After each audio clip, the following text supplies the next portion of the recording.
Well, good afternoon. My name is Paulo Sotero. I am the director of the Brazil Institute here at the Wilson Center.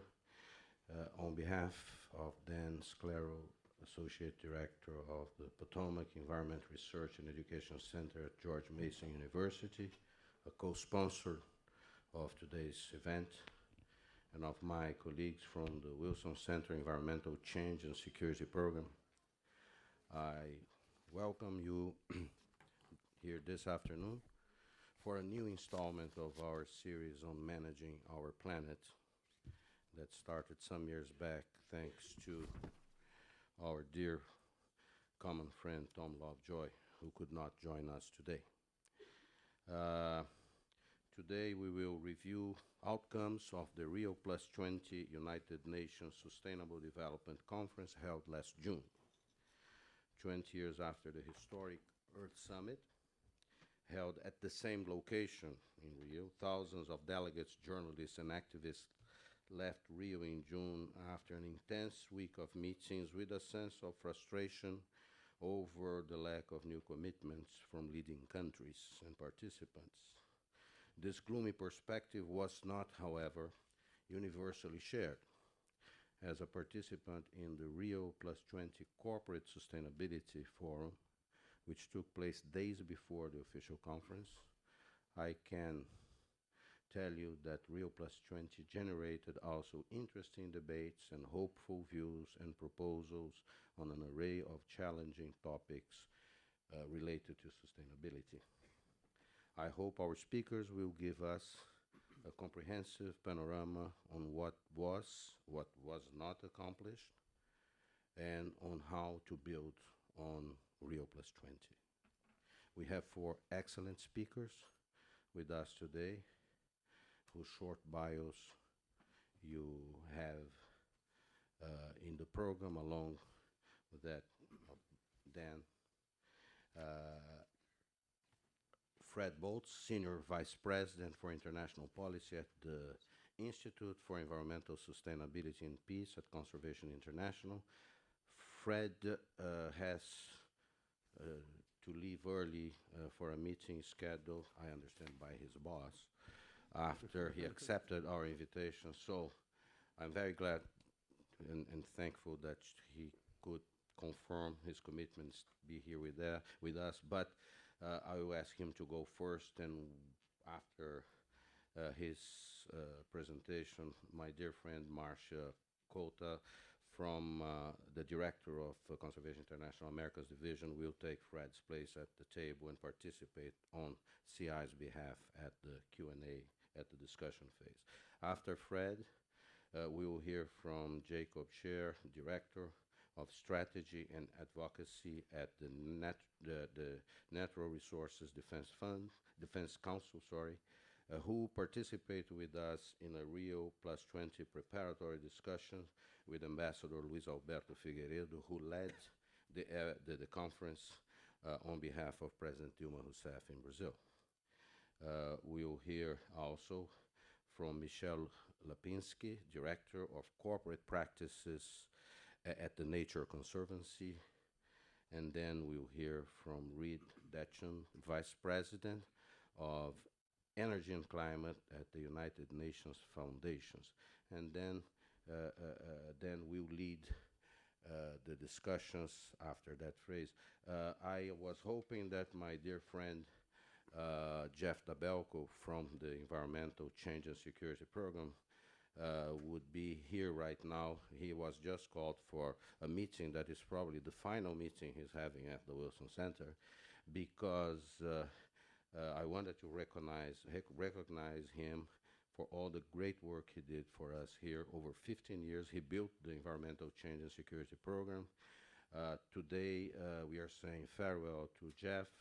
He was recently named Professor and Director of Environmental Studies at the George Voinovich School of Leadership and Public Affairs at Ohio University, which is his alma mater in Athens, Ohio. Jeff has been an outstanding friend of the Brazil Institute. I am grateful to him for that. Happily for us, Jeff will remain associated and working with the Wilson Center from his new academic position. And I will tell him, he's there. Jeff joined us. And, well, I wanted to, Jeff, I wanted to dedicate this event to you. And with best wishes for you and your family in Ohio. Obviously, we will stay in touch. If you don't stay in touch, we're going to go after. We will find you. With that, I would like to invite Fred to the podium, or if you prefer to use the table, and to start us off. Thank you very much.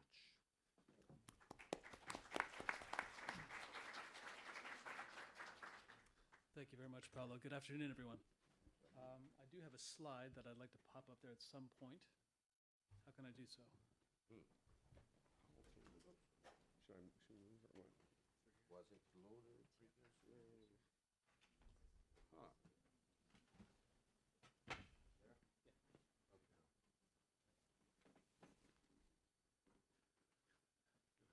Okay. Perfect. Thank you very much. Again, good afternoon, everyone. Allow me to start with an apology for my early departure. As Paulo noted, my CEO has convened a meeting with me at 3:45, and I couldn't tell him no without risking my job, of course. And I want to particularly apologize to my fellow panelists for not attending their presentations. I'm sure that their presentations will be very rich and informative. I'd like to see them myself, and to all of you for my early departure. I'd like to thank my colleague Masya Kota, who's agreed to take all of the hard questions after I leave. And I'd like to make this a permanent arrangement, Masya, if I could. Let me start by asking how many of you had the opportunity to attend the Rio discussions in the summer this year? Okay, so maybe about 5 or 10%. Okay, well, as you all likely know, Rio+20 brought together over 45,000 participants from 191 countries, including 100 heads of state. To do what was the question that was kind of riding over the conference as everyone convened, because insiders' expectations, if you will, expectations for the conference really couldn't have been lower. The negotiating text, the zero draft, had not been agreed prior to the mid-June convening in Rio. In fact, there was an emergency convening of sorts at the beginning of the Rio conference to revisit the zero draft that had been negotiated unsuccessfully in three previous meetings. The global economy, of course, remained in crisis.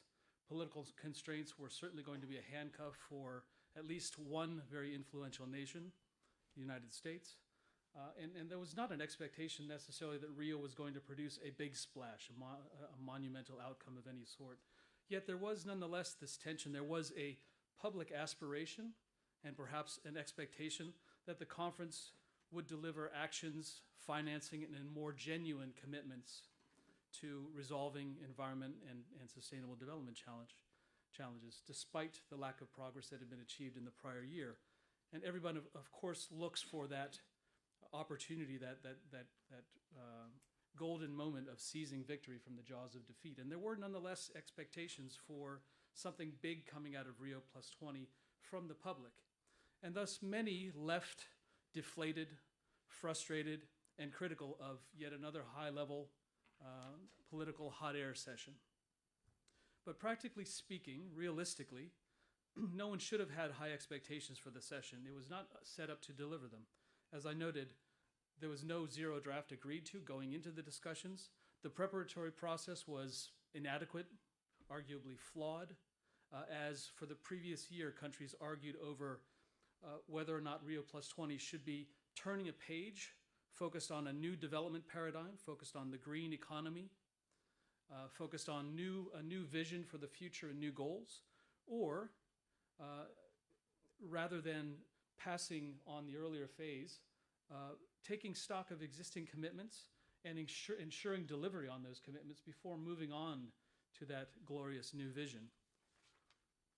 And indeed, that was the tenor of negotiations, in which particularly developing countries were adamant that the existing commitments not be forsaken for new aspirations, new terminology, and the next iteration of goals, that we simply turn the page on what had been committed to in 92, 97, 2002, and move on to new sustainable development goals and a new development era. Thus, reasonable expectations, I think it's fair to say, were that an agreement would contain some reaffirmation of what had been committed to previously and some demonstration of political will to actually fulfill those commitments, to deliver on those outcomes that were agreed in 1992 and later, and to perhaps agree to following some future processes that could chart Sustainable Development Goals to 2030 that would address critical issues of institutional reform and the weak status of the UN Commission for Sustainable Development, and talk about an increase in resources necessary to achieve those goals.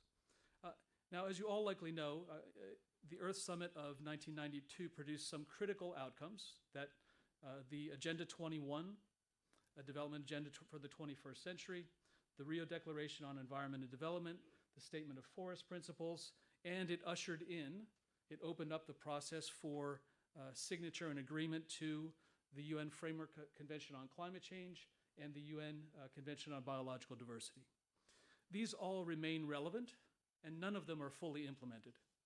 Indeed, part of the discomfort and difficulty of Rio+20 was facing up to the fact that we, the community of nations, are not acting with the required urgency, at the necessary scale, with the appropriate courage and commitment to resolve environment and sustainable development challenges that are now becoming crises in climate, fresh water, food, health security, and biodiversity loss, crises that we anticipated in 1992, if not even before. Thus, it was highly appropriate, I would argue, and an important insight on the seriousness of the business that was going on inside the plenary, that these extensive commitments listed here on my slide, the future reaffirming these existing commitments made since 1992, this comes from the Future We Want text, that it was important that the parties dealt with, acknowledged that indeed many of the agreements, the frameworks existed, the mechanisms in place, the aspirations charted. We simply needed to implement them. We needed to take action and start fulfilling this long list of commitments that had been made, as opposed to just framing another set of agreements. So, and those included, as I noted, Agenda 21, the Convention on Climate Change, the Convention on Biological Diversity, the Convention to Combat Desertification, large overarching treaties that fortunately the delegates in the negotiating plenary recognized as already possessing the framework for effective action and implementation. So in strict terms, it's possible to say that the outcomes of Rio+20, the outcomes expected of Rio+20, realistically, were met and perhaps were exceeded. There was a reaffirmation of commitment by countries to this development agenda, and the parties agreed to processes and timelines, which was actually pretty extraordinary, timelines associated with what is often an unending, interminable process, processes to address three critical items: launching a timeline to establish sustainable development goals. A report is to be submitted back to the UN by the fall of 2013 on how that will be undertaken.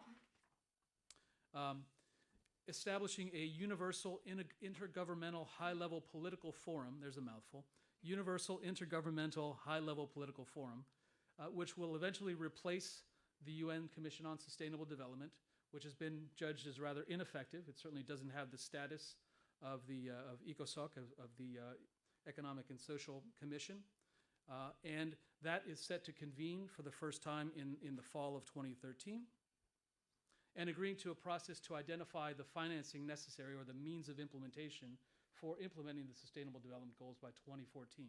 So all of these processes are really critical to framing that future and ensuring that that future is built upon a reaffirmation of commitment to existing goals. Now, while not a stupendous outcome, it's nonetheless an important one, and perhaps a signal of what we should expect of global conventions and governing mechanisms, and I'll come back to that point. Now, a bit of optimism. Now, while the stock-taking and the abashed acknowledgement that we haven't met our agreed commitments, that the plans exist, we simply haven't fulfilled them, provided a level of seriousness and frustration and embarrassment with the process. There was an emphasis that what was previously envisioned remains still relevant, that the future we want requires that we bring those commitments to fruition. More importantly, it triggered a moment in which the environment was not one among a list of sustainable development goals. It was a community that recognized the importance of the environment as core to sustainable development aspirations. And I think that was an important transformation. The Rio+20 Outcomes document notes growing recognition of green economies as an appropriate development paradigm, that if we ignore the role of nature in development, that we ultimately undermine our own productivity and sustainability. The document promotes the implementation of natural capital valuation and accounting using measures beyond GDP to evaluate the economic value of development and national wealth.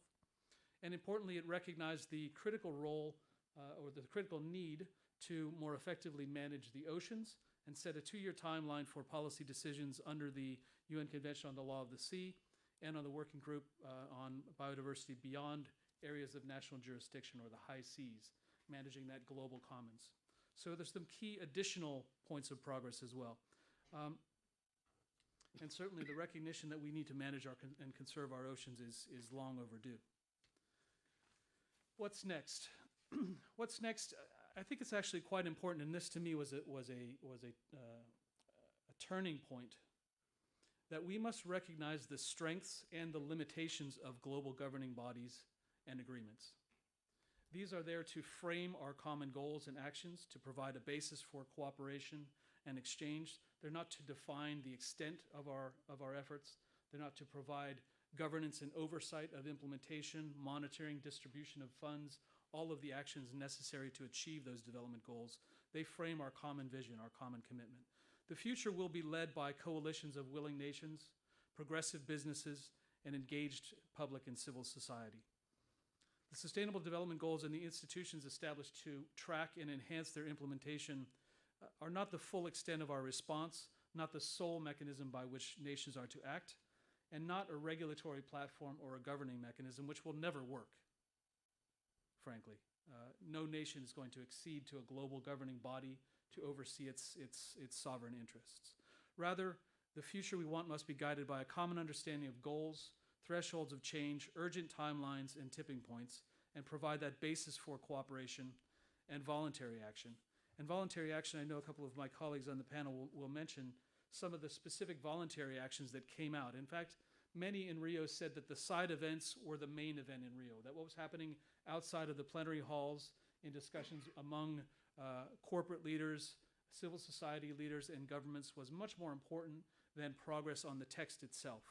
And some of those commitments and meetings outside of the plenary hall translated into over 700 voluntary pledges and over $500 billion in commitments to sustainable development by corporations, individual governments, civil society leaders, private foundations, and others. Some examples: the Asian Development Bank pledged $175 billion for environmentally friendly transportation over the next 10 years. 10 African nations led commitments later endorsed by a total of 59 countries and 86 corporations to include natural capital accounting in their national development designs. There were commitments to plant 100 million trees by 2017, to green 10,000 square kilometers of desert, to empower 5,000 women entrepreneurs in green economy businesses in Africa.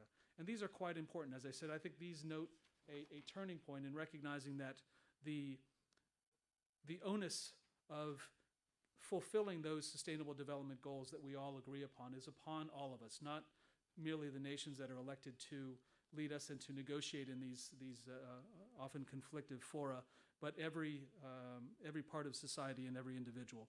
And I would say that our hope should be that this Rio+20 summit is regarded as the moment when the global community, as a collective, chose not to allow the desire for a perfect political outcome to prevent progress in action.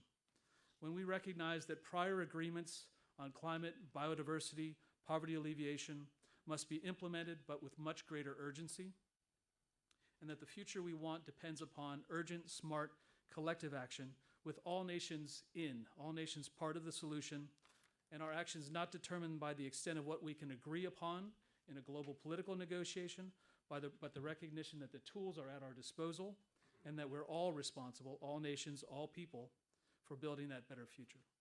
Thank you very much.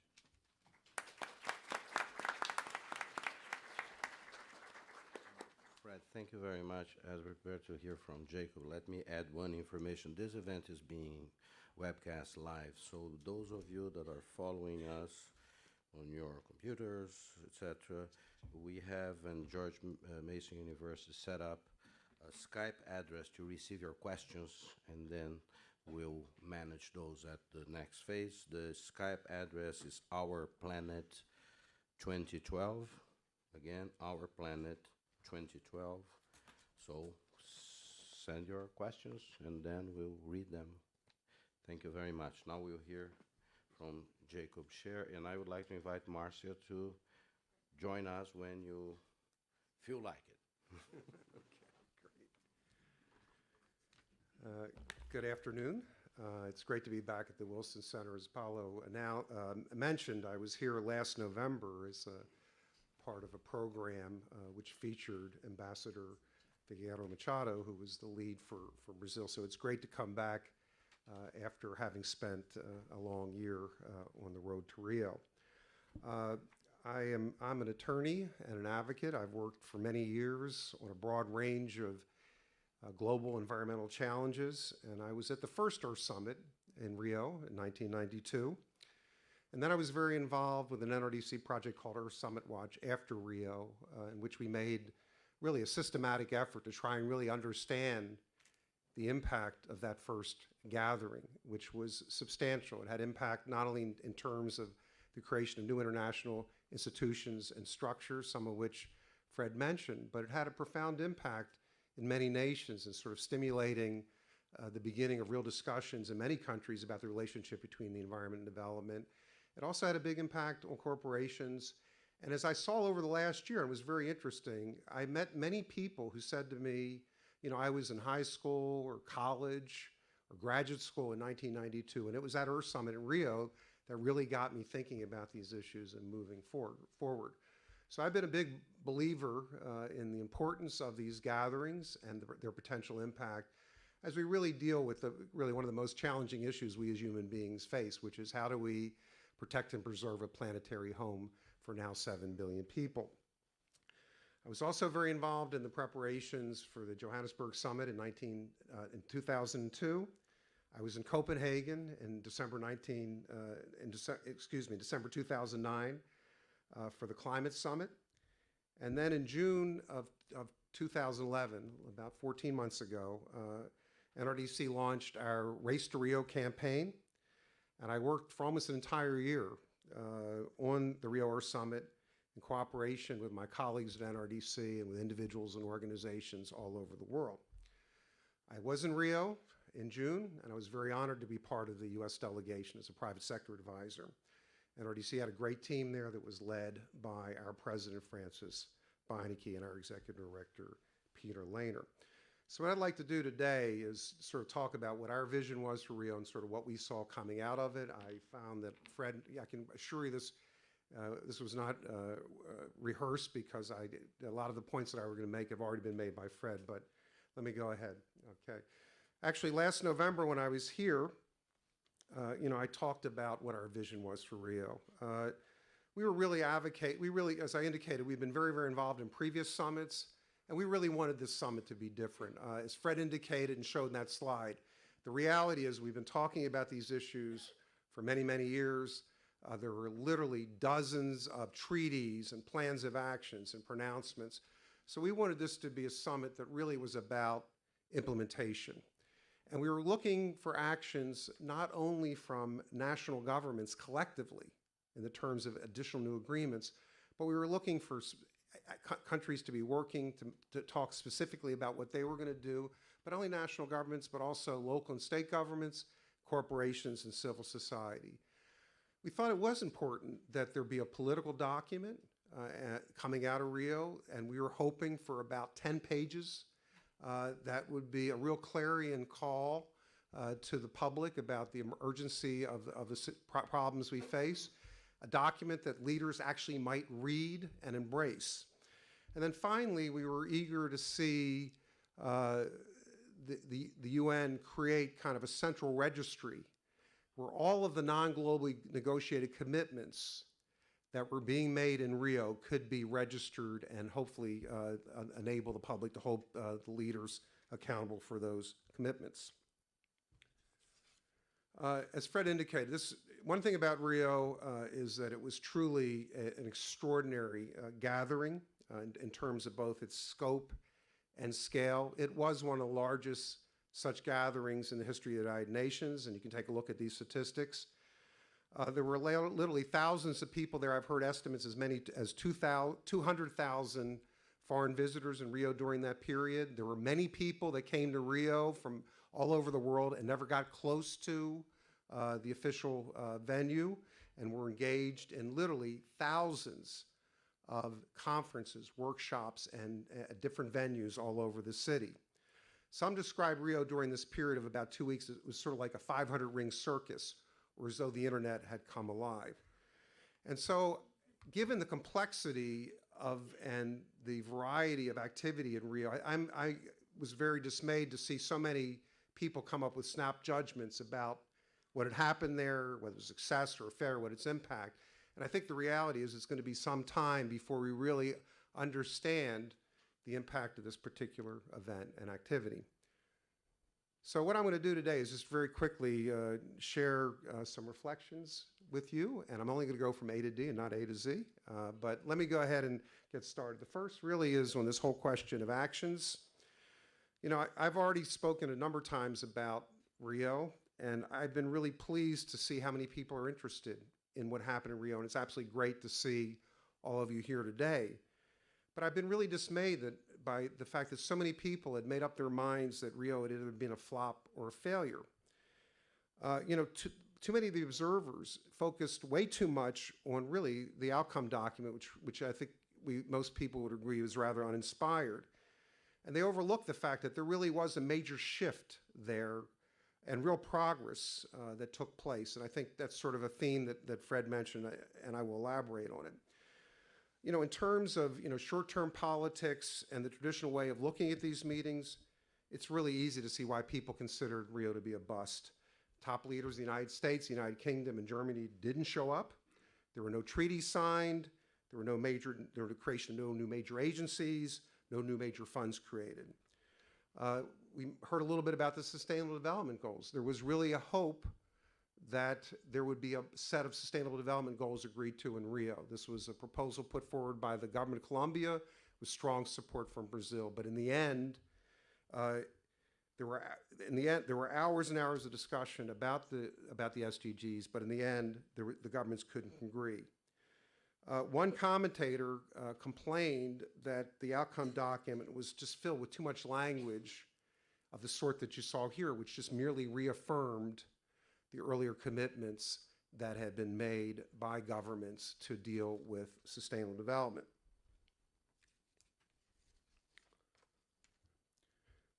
Just before the opening of Rio+20, the United Nations Environment Program issued its GEO5 report, and one element of that was a really interesting document called Measuring Progress, Environmental Goals and Gaps. It too made clear that we have this huge unfilled backlog of environmental and sustainability commitments. UNEP went through a very interesting process using a lot of experts. They identified 90 environmental commitments that have been made over the last 20 years and made an effort to really try and assess the progress that has been made. And they found that of those 90, the world has only made progress on 4. One is the elimination of the production and use of substances that deplete the ozone layer. And I'll note to people that we're actually this year celebrating the 25th anniversary of the Montreal Protocol, which is perhaps one of the most successful of the international environmental treaties. One of the others, where the United Nations Environment Program has played a really important role, is on the phase out of leaded gasoline. But the reality is that there's a lot of work that we've already committed ourselves to do. So we felt that it was important in Rio that instead of making yet more vague promises about moving forward, that there be real action. And as Fred mentioned, there were in fact hundreds of specific commitments made by countries, corporations, and communities to take action. The UN estimated that the value of these commitments were somewhere over $500 million. And I'll talk a little bit more about these commitments in a few minutes. I agree with Ban Ki-moon when he said after the conference, and I quote, "In Rio, we saw the further evolution of an undeniable global movement for change." And there really was evidence in Rio of people, organizations, companies, and institutions engaged on the ground where it really matters in countries all over the world to move us towards a sustainable future. Second point is on Brazil. I think what I found in Rio was a sense that Brazil was truly emerging as a power in the world stage. When I spoke at the Woodrow Wilson Center last fall, I talked about Rio+20 as being a real test of Brazil's capacity to organize a major global event, particularly with the upcoming World Cup in 2014 and the Olympics in 2016 in mind. I will confess that last spring there were times when it looked as though there were going to be serious logistical and organizational problems associated with the meeting. And in the end, however, I think a lot of us felt that the conference and the events were very well organized. One of the biggest challenges was moving large numbers of people from the beaches at Copacabana and Ipanema 20 miles to the conference center in the Rio Centro. And a lot of us spent too much time on buses. But in the end, I think and I think many others were very, very impressed by how well organized this meeting was, and were very appreciative of both the beauty of Rio de Janeiro and of its people. The government of Brazil played a key role in pushing through the final text, the outcome document, when, as Fred indicated, the final formal negotiations ended with a lot of undecided issues just 4 days before the start of the high-level segment. I was actually sitting in the plenary hall in the morning when the final text was introduced and sort of rushed through. It was quite clear that nobody was very happy with it. And many countries made specific statements about parts of the text, at this point 53 pages long, 283 paragraphs, with which they disagreed or were not happy. But what was quite clear was what Brazil and the Brazilian and other diplomats wanted to do was to avoid the same sort of situation we had in 2009 in Copenhagen, when the presidents and prime ministers showed up for a summit with no agreed text. From my vantage point, it appeared that the United States played an important role in Rio, but it was no longer central. I remember being in Johannesburg in 2002 when President Bush had declined to be part of the World Summit for Sustainable Development, and there were protests and outrage. And this time, the fact that President Obama was not there, maybe it was because we were being well represented by Secretary of State Clinton, but there wasn't the same kind of response, and there wasn't a sense that the United States was absolutely central to what needed to happen in Rio. Next point is on connectivity. Rio was the first global summit of the internet age. Connectivity enabled people from all over the world to be involved in the preparations for the summit and the summit itself in a way that wasn't possible. And the United Nations experimented with a lot of different ways of directly engaging with citizens in this process. And I would encourage people, you can take a look at uncsd2012.org to look at the different ways in which the views of people from around the world were encouraged. The Rio Dialogues were a very interesting process. They were organized by Brazil with the support of the Rio+20 Secretary, and they were unprecedented. And what they involved was actually the selection of a series of policy recommendations that would be presented to the leaders, and they were recommendations that were not negotiated, but decided on by voting of the public worldwide, of the audience at the Rio Dialogues in Rio de Janeiro, and by the participating experts. And while the mainstream media in the United States and many other countries didn't pay a lot of attention to the Earth Summit, to Rio Earth Summit, there was a torrent of blogs, tweets, and streams which connected the proceedings there to people around the world. Final point, denial. In January 2011 at Davos, at the World Economic Forum, Ban Ki-moon, the UN Secretary General, made a very powerful statement about the need for the world to recognize that our current economic path is simply unsustainable and that we're running out of time to avoid disaster.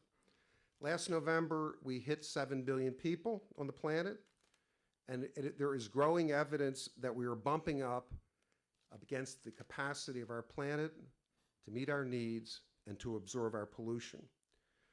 At the Planet Under Pressure conference in London in March of 2012, scientists again warned us that, and I quote, "In one lifetime, our increasingly interconnected and interdependent economic, social, cultural, political systems have come to place pressures on the environment that may cause fundamental change in the Earth system and move us beyond safe natural boundaries." Yet these concerns about the state of our planetary home were not reflected in the outcome document.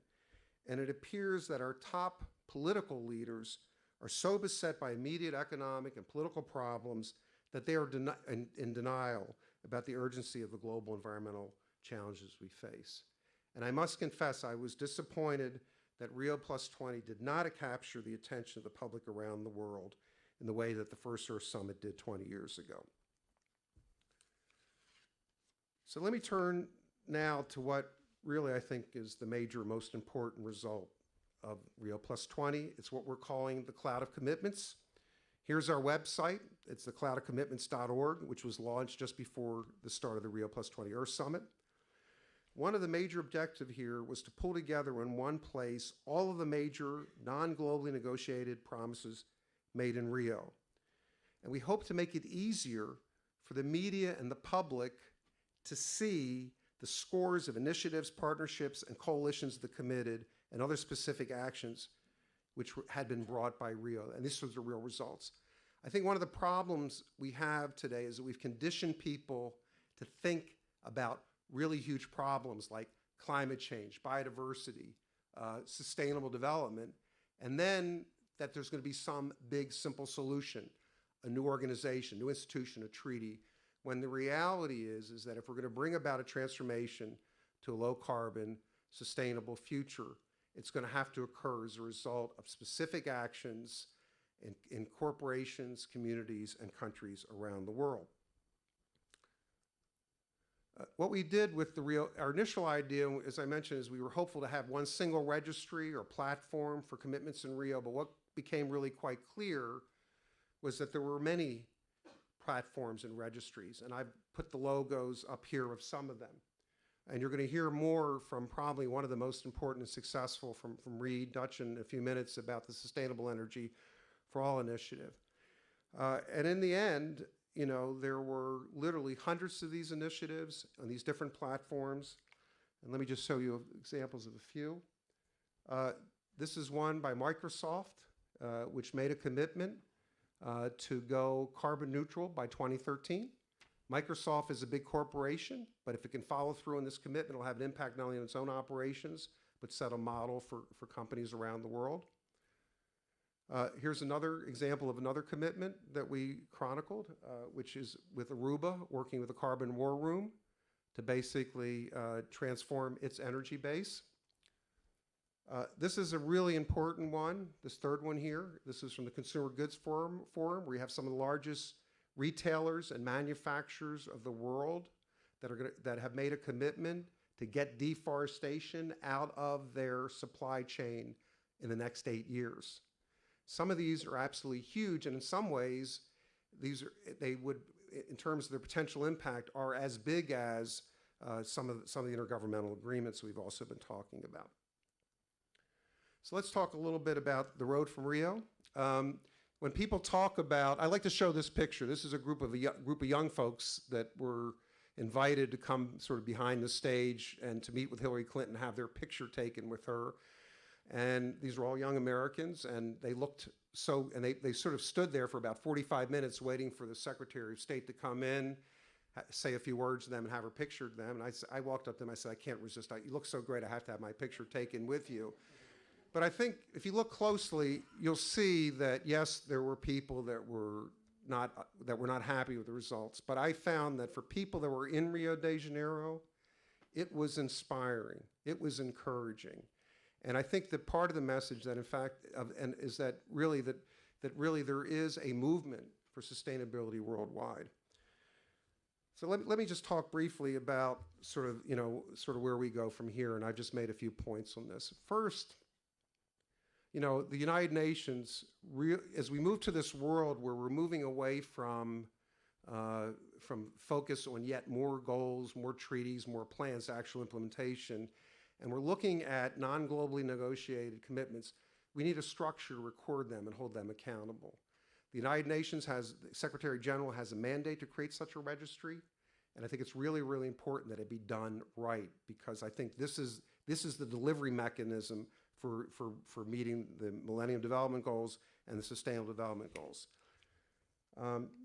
Secondly, I think it's really, we have to recognize that there are many, many institutions and structures in this space, and not only the platforms and registries I alluded to briefly before, but things like the Clinton Global Initiative, or nationally appropriate mitigation actions, NAMAs, that are being taken underneath the Climate Change Treaty.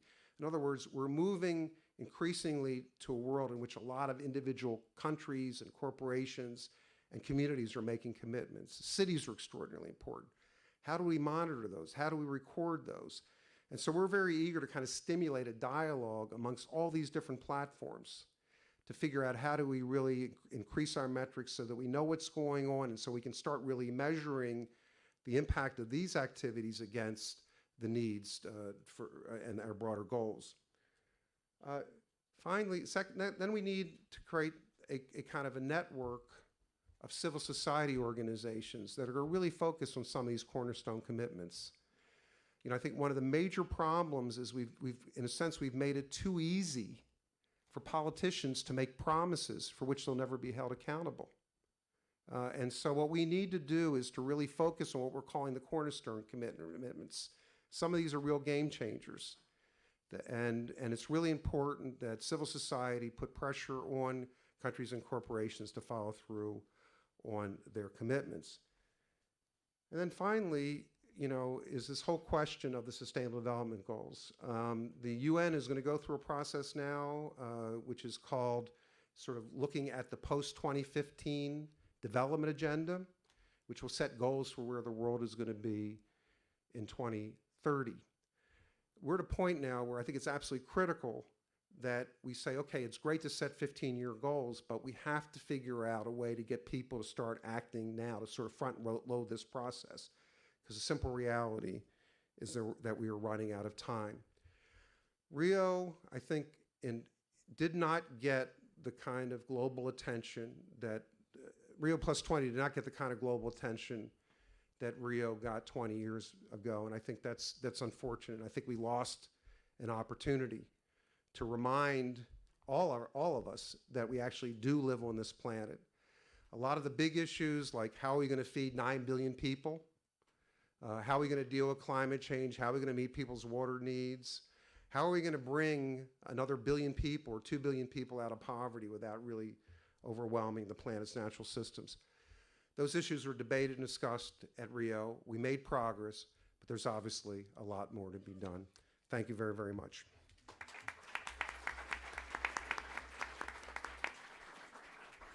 Now we'll hear from Michel, who will give us a perspective from the private sector at Rio+20.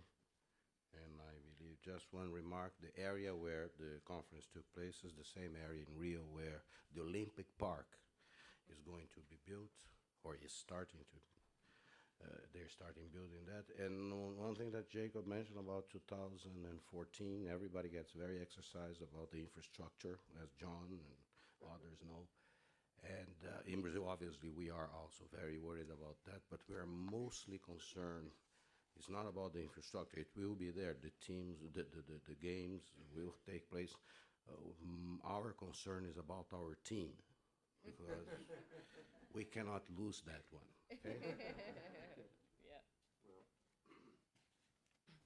Great, thank you. Hi, everyone. I'm Michelle Lipinski with the Nature Conservancy, and I'm going to focus on the presence of the private sector at Rio+20. The main headline is actually that the private sector was there. This was dramatically different from 20 years ago. The private sector wasn't invited to the first Rio summit. The private sector hadn't really been very involved in a lot of our other major environmental summits around the world. And at some point recently, they woke up from, whoa, this affects us. maybe we should get our voice in the room and start influencing these global political processes too. We can affect this. Maybe we should show up there and be a part of this. There was still quite a lot of skepticism from the business community. There were many groups and business associations that did organize a really strong presence at Rio, but a lot of them said, why should we go? Nothing's gonna happen there. We're not really part of the process. What can we really do? And so there was still this real discussion about whether the private sector really would be there. But in the end, they actually showed up more than ever, and there was a really strong presence. There was a strong series of business events. There was a strong series of business participation, a business message and action that I'll cover in my presentation, and ultimately business really contributing actually to the negotiations, and I think actually being one of the most positive outcomes of the summit. So a real turnaround for potentially business working in our international political process. One other thing that was interesting to note for those of us that were at Rio is actually the segregation between the sectors. And that was actually a real detriment and a real surprise to a lot of us. Physically, the business community, the negotiations, and civil society were separated by a minimum of an hour, and that's in a really good day with a bus that actually got through. They were all in completely different parts of the city. So the business spent most of their days at business-focused events at the Windsor Bar on the coast, and Rio Centro and the pavilions were inland, and the People's Park housed the civil society organizations far on the other end of town, on the coast. So right in the beginning there, while we all talked about coming together in collaboration, they were set up very separately. Everyone had different agendas, everyone had different meeting spaces, and there wasn't as much mixing as there really could have been. That was a bit of a concern to start things off. I think one other interesting trend is how some of the business events were actually set up, and hopefully they bode for how we'll see the trend continue. So the first main business event of the conference was actually a UN Global Compact event focused on corporate sustainability and social responsibility. We then moved into the Corporate Sustainability Forum. We then moved into the Business Action Day, and then into the negotiations. Hopefully that's a trend that we see continue, that we see the move from this is corporate responsibility, this is philanthropic, this is nice to do, to this is sustainability and core to our business, to we are actually here at the negotiations, to we are actually truly collaborating and working together on integrated solutions. I think we have a lot of work to do to get there. But the physical nature and the actual events themselves were more telling probably than anything. Luckily, people are good at crossing lines, taking a bus across town, and building some of those coalitions, but it was disappointing to see that set up from the outset, and I think it actually inhibited what we could have done. So what were some of the key messages? This is our cover. The things we were most encouraged by were actually that business is coming out and saying nature has value to business. This is why we're at the Earth Summit. Its degradation is a risk and a business opportunity. Those are terms we get. Those are bottom line things we're feeling. And we're here to talk about that, and more importantly, show that we're going to do something about it. A new term became the buzzword of the conference among the business community. It's not that new a term, but it was the term of the day, natural capital. This is a productive asset. We talk about financial capital, human capital. We need to talk about natural capital. The other was this leading from the bottom up. It may not happen at these greatest levels of the UN. It may not happen in the negotiations. So we're going to do something on the ground. We're going to show action. Then we've got to figure out how to scale it. So we moved from here's one process, one set of commitments, one size fits all, to let's all figure out how we're going to do something and be part of the solution instead of just whining about the problem and how someone hasn't figured out the big solution. Again, along the lines there, government may not act right now, but we're going to. And although there's all different estimates of what was actually catalyzed, I have repeatedly heard the number that 500 billion was catalyzed by the private sector with government and civil society partners to contribute to solutions. That's something to be positive about. So an example of that, kind of starting from the beginning of some of the events, the Corporate Sustainability Forum, a lot of companies brought real commitments. What are we actually going to do to contribute to the issues that are being talked about in the negotiations? To Jacob's point, it's about implementation. We've known what the problems are. They're getting worse. We haven't made that much progress on them. So what are we going to stand up and do? There's some examples here in this picture where you can see senior representatives from Disney, Marriott, Kimberly-Clark, taking a view that goes far beyond their footprint. They've all already made very significant commitments to reduce their emissions, to reduce their impact and footprint on forests. But going beyond that, Disney's actually had a zero carbon emissions commitment for years. Most people don't know that, far ahead of Microsoft, but kudos to Microsoft as well. They have an internal carbon accounting system. Every business unit pays a tax to a central repository for all their carbon emissions, and those are used to invest in avoided deforestation projects. They are linking well beyond their business activities and their sphere of influence to what do we need to do about global nature that we all share, even places we don't think we touch down, impact, or depend on directly. So we saw leadership like that coming forward, where companies are taking action to address their own impacts, and they're taking action to address the global resources that we all depend on through their own internal systems, through collaborative partnerships to build those systems that are necessary. A next big area of action was the actual business day, and this was convened as the Business Action for Sustainable Development Day. It was really a consortium of a lot of organizations working together. This is the group that provided the primary business comments on the actual negotiating text, delivered formal comments to the negotiators, to the delegations, and then convened a series of dialogues and a platform to really demonstrate commitments just before the negotiations. So not just we're telling you what we think, we're actually going to put our money where our mouth is, we're going to show you some action and show you examples of what we think needs to get done. These are really abbreviated from some of the key messages that came out of the Business Action Day. You can read the full document online. There's reports from all of the sessions and the key messages that were brought to the negotiations. But a couple key ones here. Definitely a continued emphasis on we've got to move. We have not addressed what we need to address. We have a role in it. We're going to have to collaborate with government. Let's start by showing up and showing what the private sector can do, but we need to work together. With or without formal action at international levels, we know that a lot of governments right now are in financial crisis. They're turning inwards. We may not be able to expect some large global collaboration at this time. It just may not be what government can focus on. So what can the private sector do to step in and play that role? What's interesting is we probably have not been operating in such a time period of skepticism about the private sector and their intentions. So it's an interesting time for business to step up and say, trust us to take care of natural resources, hopefully to demonstrate that, but perhaps trying to step into some of the roles that are traditionally seen as roles of government. So interesting paradox shift potentially emerging there. A real interest and interesting to see private sector say, we are the primary investor, we are the ones putting capital into, and we are the solutions providers to the problems we're talking about here. That is the message we should be hearing. It is the source of our private capital. It is the source of our innovation. It's what we expect the private sector to do. So it's important that they are turning and understanding their role in actually providing those solutions. And not just that it's some kind of social responsibility to do. The bottom line is this is what business does. This is how business grows.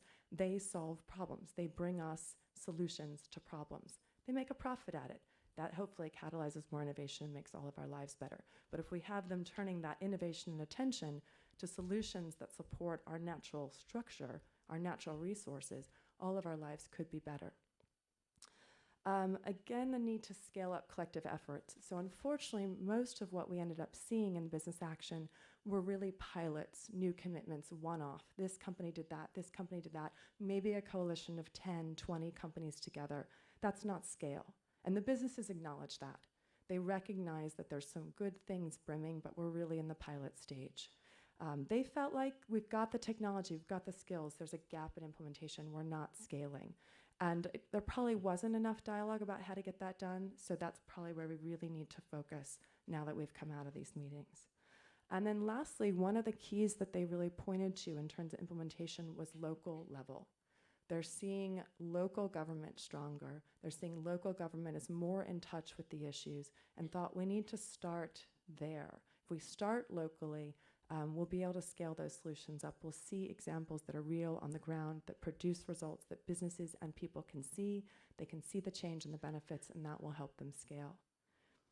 There was also an interesting couple points that came out in the discussion that weren't in the formal messages about how it's not just about big business. Big business was definitely there in force, and probably more than most of the major environmental conferences of this kind, or summits of this kind. But there were many social entrepreneurs standing up and saying, I have a solution and I don't know how to get to you because I can't scale it. I'm a woman, we're a cooperative, we're in a tiny town you've never heard of in Botswana. How am I going to really bring this to people?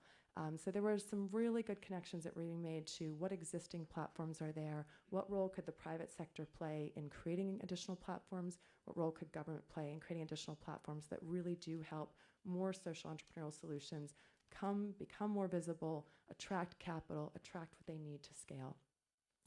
The other emphasis and piece that didn't necessarily make it into the negotiations but was a theme among the discussions was the emphasis on the importance of focusing more on the full supply chain, the full value chain, as well as a life cycle analysis approach. So when business was talking amongst itself or talking about commitments, you saw more evidence of we're connecting from the raw materials we take from Earth all the way through to consumer, and then what happens? We're looking at that and understanding those impacts better.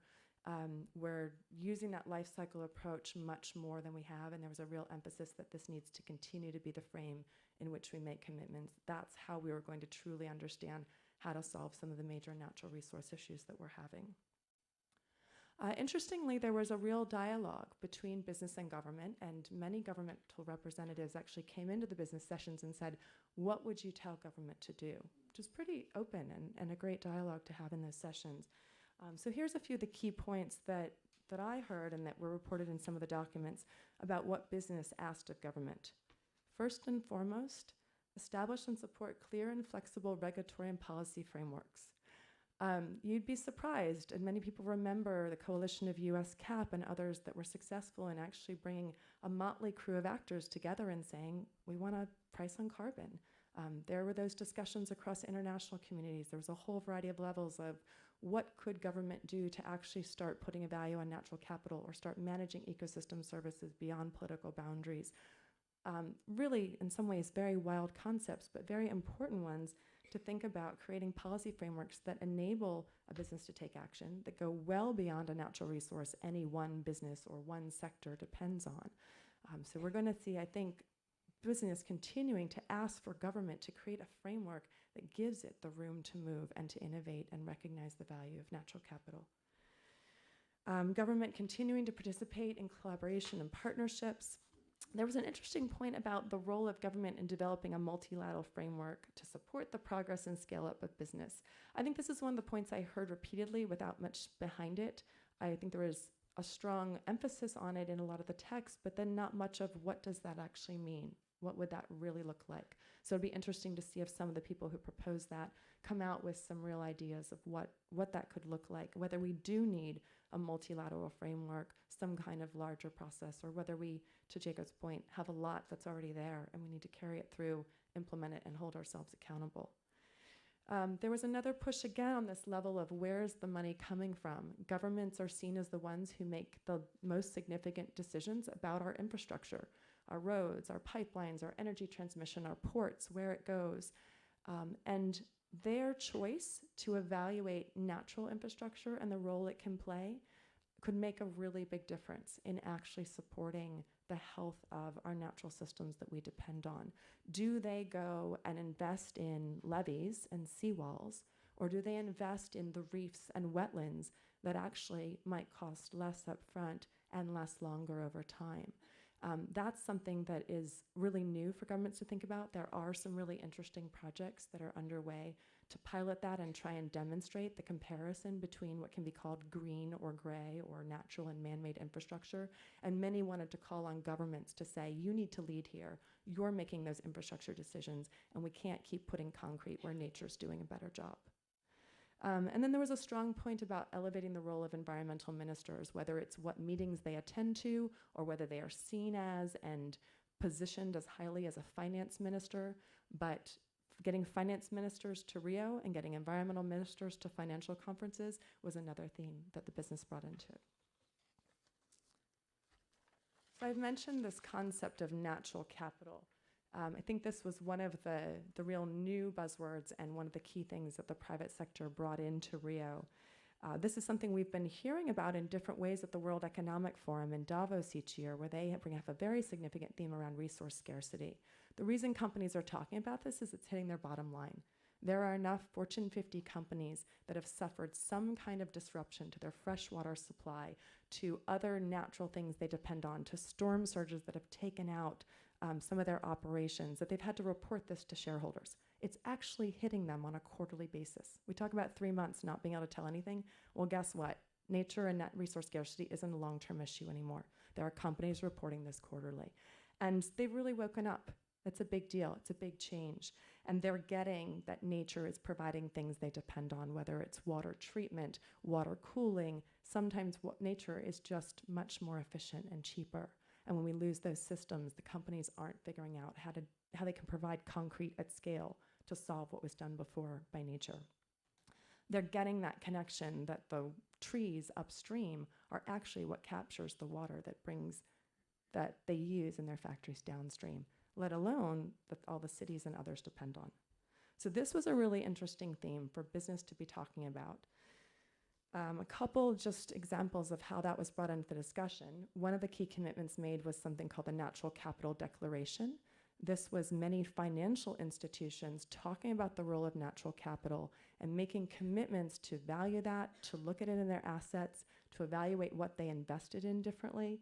I haven't been able to fit all the logos up there, but they literally went from A to Z. This is growing. So this was quite a movement and buzzword. This certainly wasn't the only one bringing this concept to the fore, but it's interesting to see the financial sector say, this is really important.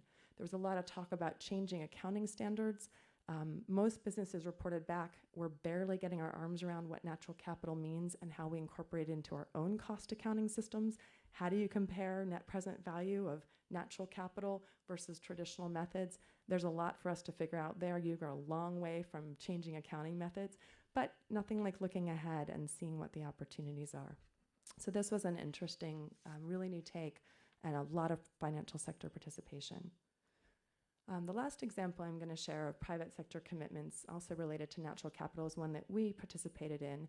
The Nature Conservancy and Corporate Eco Forum brought 24 company commitments to Rio, representing $500 billion in assets. You can see the company logos and the variety of commitments they were brought. They ranged from commitments from companies like Dow Chemical, that actually is currently leading the most significant effort of a company to value natural capital, and a commitment from their CEO to actually integrate that value into how they make their business decisions, capital investments, long-term operating decisions, where they site their future plants. It included commitments from Coca-Cola. So again, looking at that larger influence of business, Coca-Cola is requiring all 200 of its bottlers, who they don't own, around the globe to commit to source water protection plans. You have to protect the source of water that you depend on. One of their bottlers was there, FEMSA, $5 million investment in water funds, a completely emerging financial and new governance structure where people who use the water downstream are paying into funds to restore and conserve upstream to support the maintenance of the quantity and quality of that water. So some really interesting innovations in governance, in collaboration, in companies extending their influence beyond what they control, new financial approaches to managing natural capital, all of these coming. And this, I think, this focus on natural capital from the private sector is probably one of the most positive themes and outcomes that we could see. So overall, what did the private sector do? I think they emphasized this message of natural capital and how important it is to business as well as to government at the meetings. I think they did try to take responsibility for their role in it, but we have a lot more to see from that. In the end of the day, this was a small representation of the Fortune 500 and the actual very, very small representation of all the companies that truly are around the globe.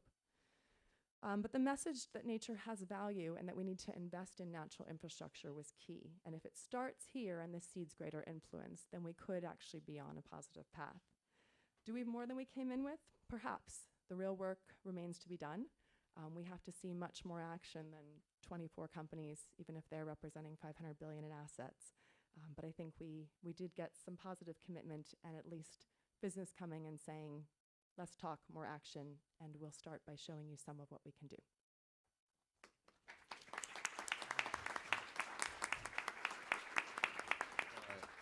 Introduce our last speaker, Reed Detchen. I want to just cite one example to illustrate what just Michelle said. I managed one of the panels there at the Sustainability Forum, the Corporate Sustainability Forum, and it was very interesting, especially for the younger here in this audience. It's very interesting information, I think. Discussions brought by MBA programs from the Scandinavian, from the UK and others, with this question: how do you incorporate sustainability into these programs? How you do this? They are starting, they are trying, they confess they don't know exactly what they're doing, but in Rio they started to talk about this, collaborate, and this is just as an indication of a promise of that this meeting, and was very interesting and fulfilling to participate in that exchange. Now we go for then.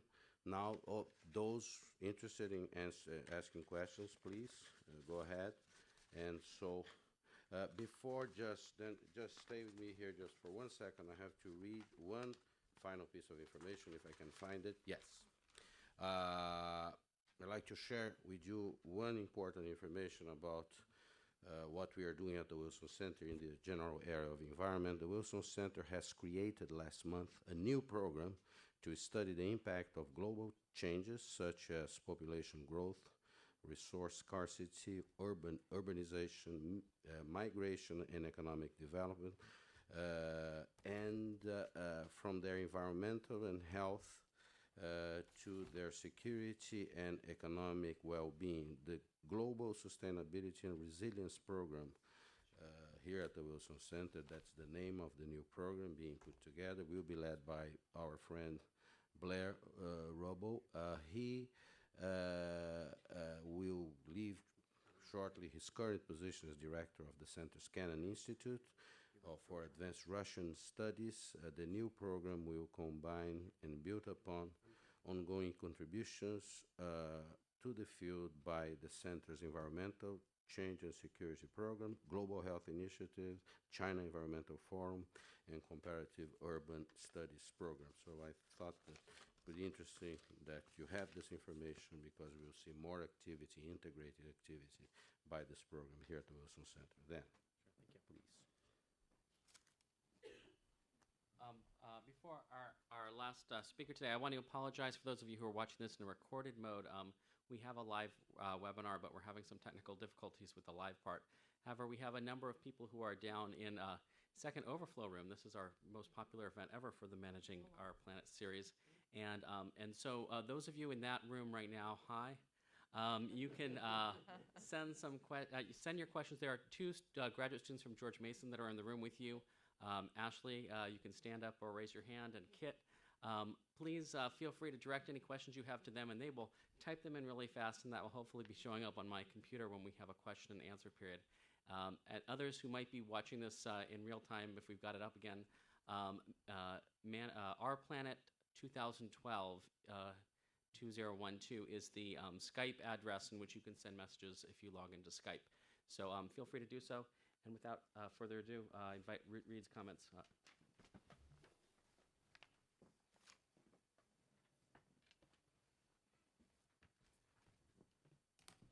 I'm gratified to see that there's actually magic going on here, and my thumb drive that arrived at 3:05 has managed to make its way onto the computer. So I'm going to get, as Jacob indicated, to an example of what we are talking about here. But looking out at this audience, which I'd say looks to me about 80% students, puts me into a different context, honestly.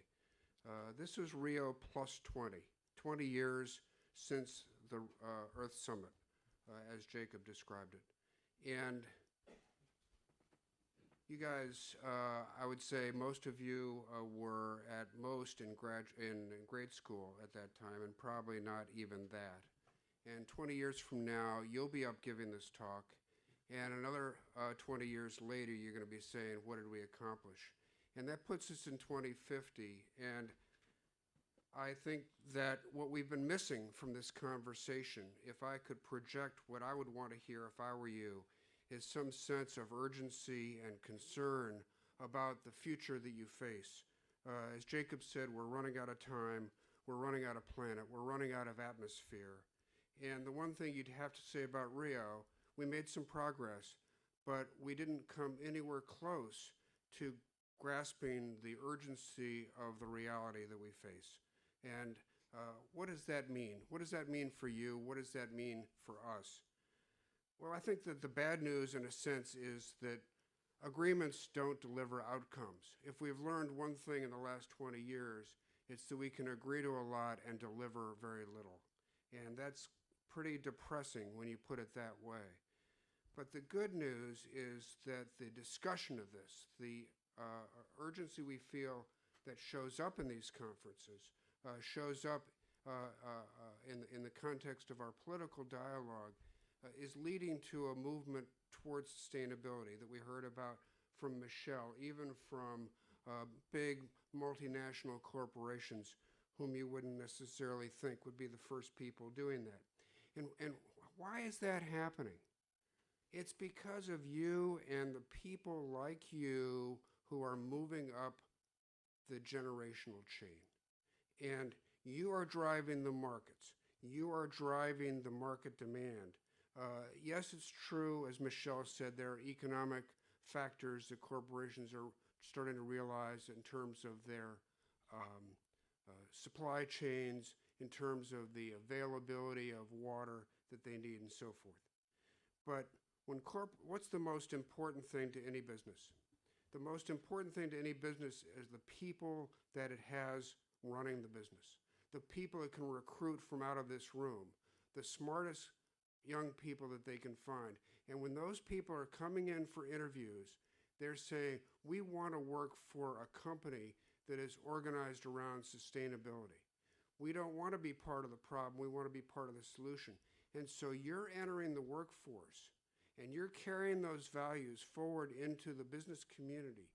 Is having a profound effect that's showing up in what Michelle is describing, where the Coca-Colas of the world feel obligated to show that they are leaders in this space, because not only do they need it economically, not only is the market demanding it, but they can't recruit the best people to run their corporation if they don't do this. So Fred gave a very good summary of where we are in terms of what actually happened in Rio. And I would characterize it as moving from rhetoric to reality. We have realized the diminishing return that we're getting on these big meetings and these big agreements. Notwithstanding Jacob's very good point, this convenes a community of interest from around the world, and you have 50 or 100,000 people who all want to talk about the same thing, and don't discount the importance of that. But basically, what the outcome document did, as Fred said, is reaffirmed past commitments. It framed our common goals and actions. But now we're looking to implementation.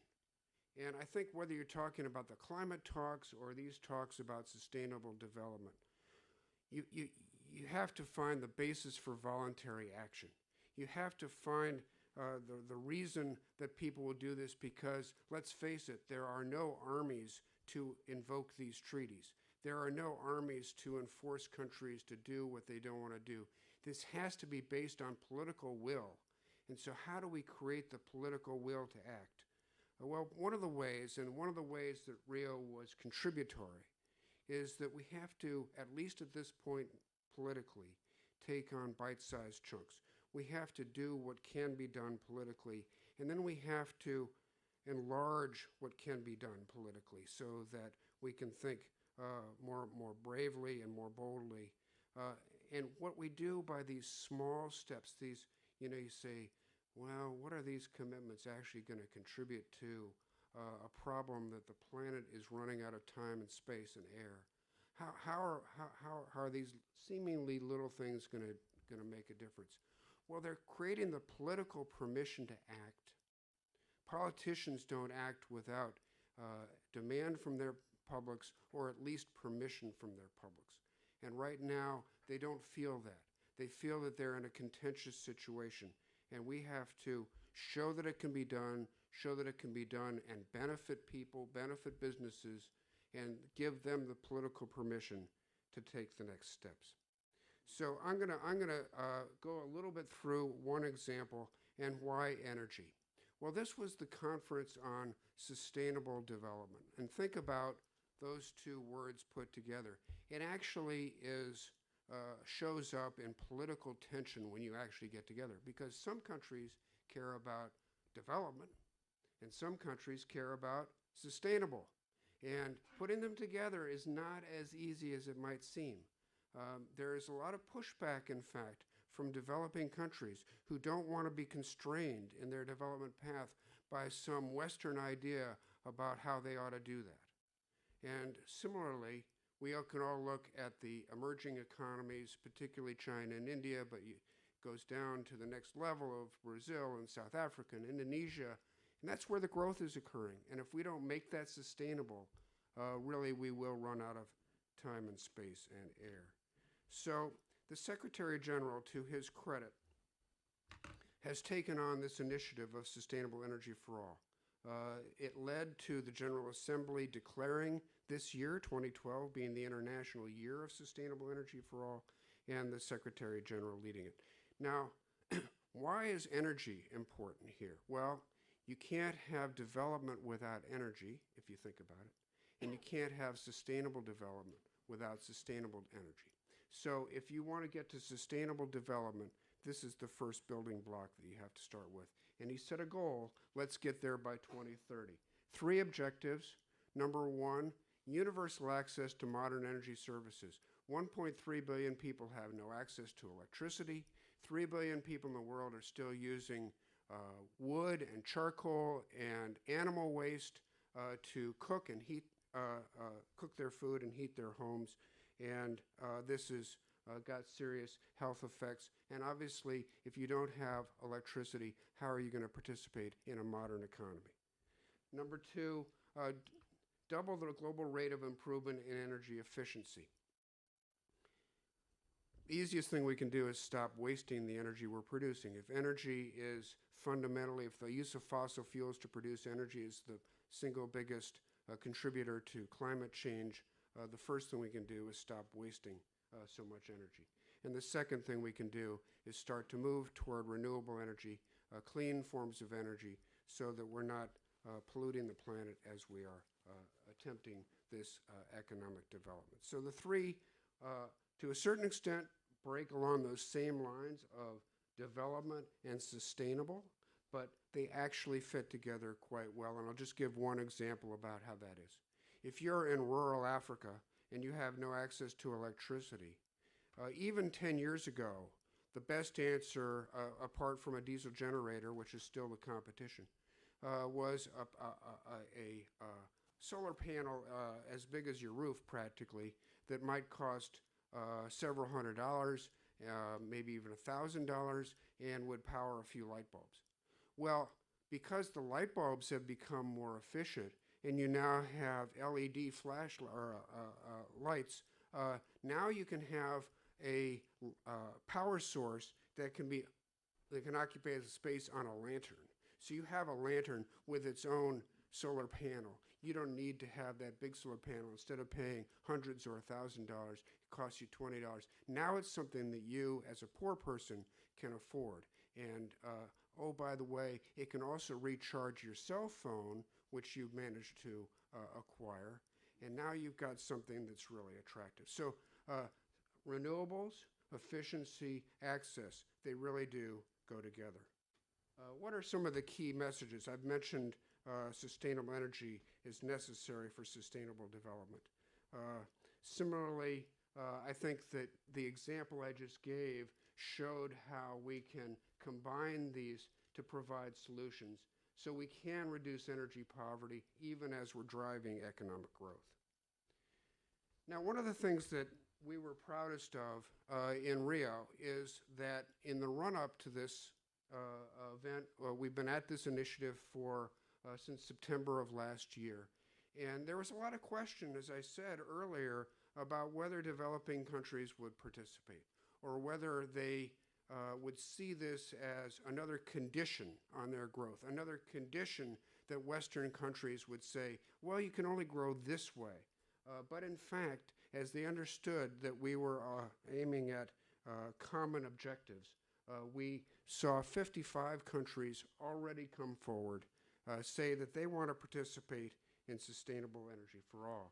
And what do they need to do? Well, the number one thing they do is they start by giving a letter of commitment, and they agree to take stock. How are we doing against those three objectives: access, efficiency, renewables? They got resources to do that from partners in the international community.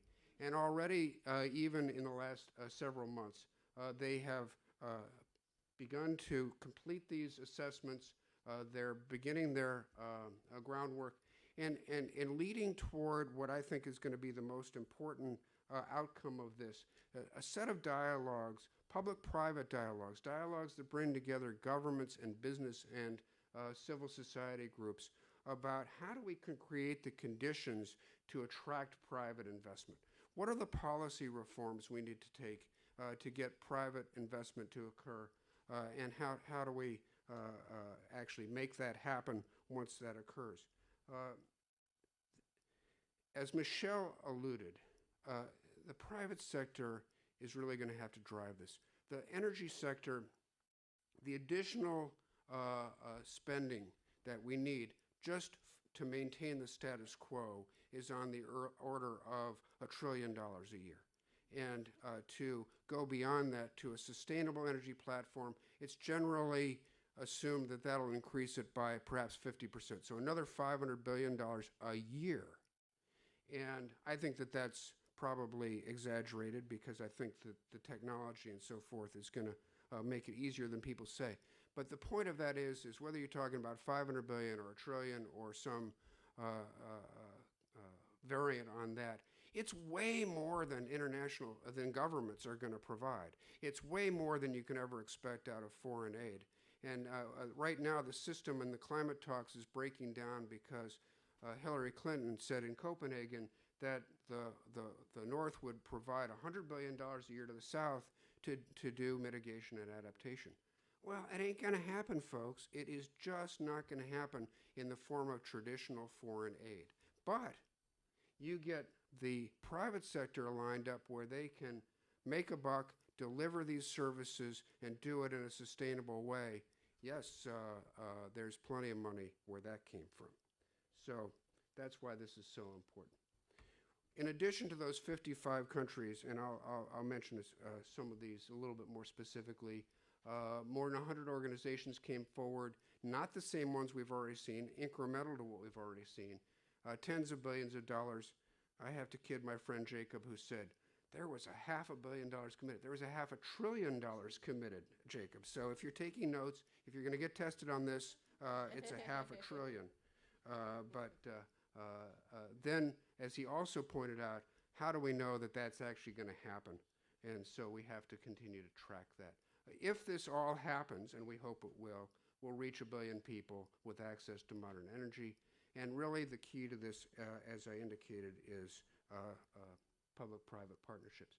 I'll just throw this up for a second. You can just look at some of the names here, of a wide variety of names, from governments to banks to civil society organizations, and obviously to major corporations. Even my favorite up on the upper right there, you'll see Linkin Park, the band. I hope I'm in the right demographic where Linkin Park means something to people here. It's a band for the older people here. They have a program, an online program called Music for Relief, and they have really taken on sustainable energy for all with their 44 million Facebook followers. What do we do next? Well, just as a very practical matter, we're going to encourage these dialogues. We're going to try to bring together business, government, and civil society in country to work on these plans, to describe and execute and implement the enabling conditions so that businesses will invest. And in order to do that, we do recognize this isn't just magic. Many of these countries need assistance because they don't have the capacity to deliver what the private sector expects. So we have to work on that. We're going to try to take, we had in this process a global action agenda identified with a number of high impact opportunities, 11 action areas. We're going to try to take those high impact opportunities into very concrete partnerships, public and private, matching public and private partners, reducing investment risk so that they'll come into play. And then to Jacob's point, monitoring progress. You know, one of the reasons this is tough on these negotiations is developing countries fundamentally have given up on promises. They don't believe it anymore. How many times are you going to promise me money that I'm never going to get? How many times are you going to make me jump through hoops to get something that never happens? They are tired and they're skeptical and they're angry in many cases. So what we have to do is we have to show with these commitments that we really are going to deliver the outcomes that are produced. And if we do that, then we can reestablish a little trust. We can start to move forward in a more productive way and to get back to the $100 billion in the climate talks. Developing countries want that money in conventional ways. They want a check written to them for that because they've seen how that works. They believe it when they get that check. Well, it isn't going to happen politically. And so if you start to talk about private sector is going to deliver the outcomes, they say, yeah, more excuses. This isn't going to happen. It's a lot of baloney. It's greenwashing. Get out of here. So we have to build trust. We're going to do it in the energy space. But if we're successful, and particularly if we can de-risk and encourage private investment to go into these countries because it's in their own benefit, but it's also in the country's benefit, then we can say, then we can come back to the climate talks and say, look, $100 billion is possible. Let's all work together toward that outcome. I think that the key to this, why would Jacob's cloud of commitments work? I mean, who cares what's on NRDC's website, really, right? It's because of you. It's because of you. I mean, if people go on that website and they say Coca-Cola promised to do A, B, and C, and 5 years later Coca-Cola hadn't done A, B, and C, well, that's a very nice basis for a boycott or a campaign or something that's going to embarrass Coca-Cola.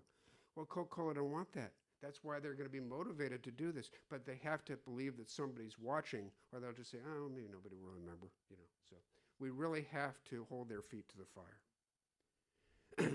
As an implementation structure, this is where we're sitting right now.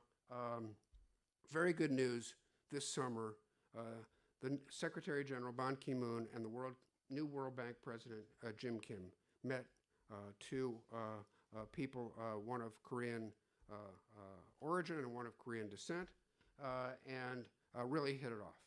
And came out of that meeting and they said, we together are going to chair the co-chair the advisory board on sustainable energy for all. Now, most of you would have would be shocked actually to know that getting the World Bank and the UN to work together is not easy. They're kind of competitive, you know, sharp elbows. We do a better job than they do. Okay, so this is a good step in the right direction, and it is shocking to developing countries to see the World Bank and the UN walk in arm in arm. A very good step. September 24th in New York, coming soon to a theater near you, the Clinton Global Initiative. We're going to have Ban and Kim stand up together and announce this, announce the structure, announce the leadership, do this again at the UN, do this in front of the General Assembly, and the Secretary General has requested that we now move from a year of sustainable energy for all to a decade of sustainable energy for all. Does that mean anything of itself? No, but it's a useful framing mechanism for sustained action and people looking at Jacob's website after next year. Thank you.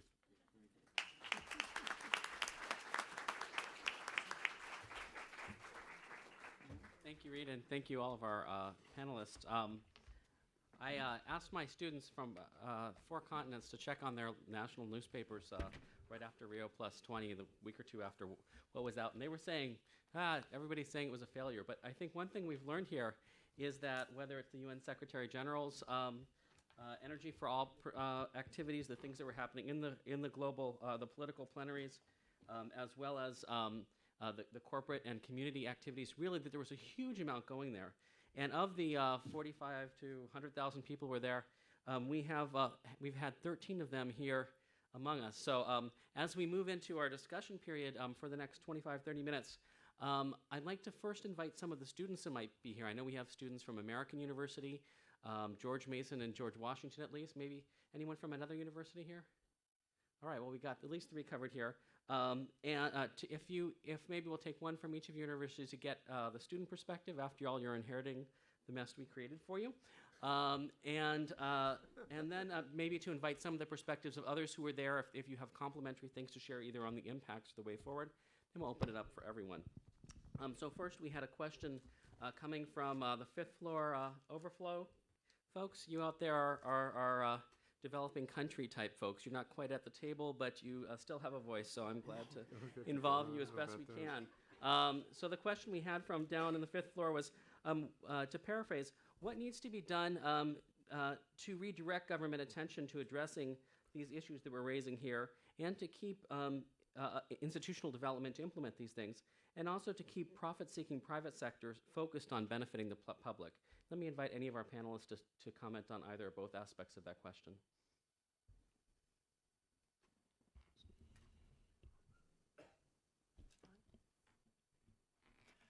So I guess I'll start. I think from the government side, I'll let others who really focus on that probably take that one, but I think the private sector has a role to play in continuing to reach out to the government and ask them to take this role. We know that the private sector has a lot of influence on our government, so they could use it in a positive way. In terms of the private sector, I completely agree with the points that Reed made, that all of us, and you in particular, play a very strong role. The number one reason corporations do sustainability is actually employee recruitment. Study after study has showed. So you all do make a difference as you make your job choices, and the questions you ask in your interviews and in your roles actually really matter. The careers you choose really matter. Beyond that, I think there's a lot we can do and continue to do as consumers. The reality is we keep buying everything they sell us, and so they keep making it. So we do have choices every day.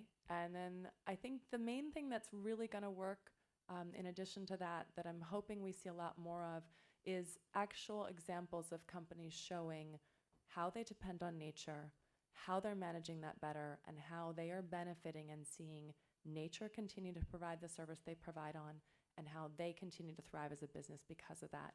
We need a lot more case studies. We need more corporate leaders standing up and talking about this issue and demonstrating what they're trying in their own businesses, sharing examples and methods. I think we've seen some interesting leadership companies like Puma coming out with an environmental profit and loss statement, trying to build this into financial accounting.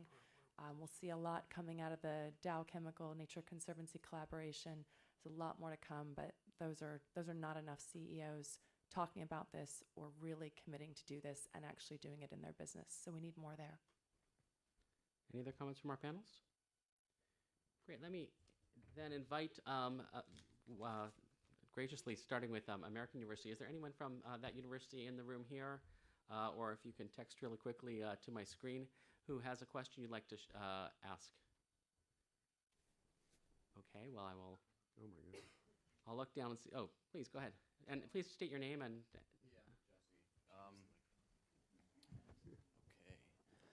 My question is, I think, for everybody. Jesse is my name.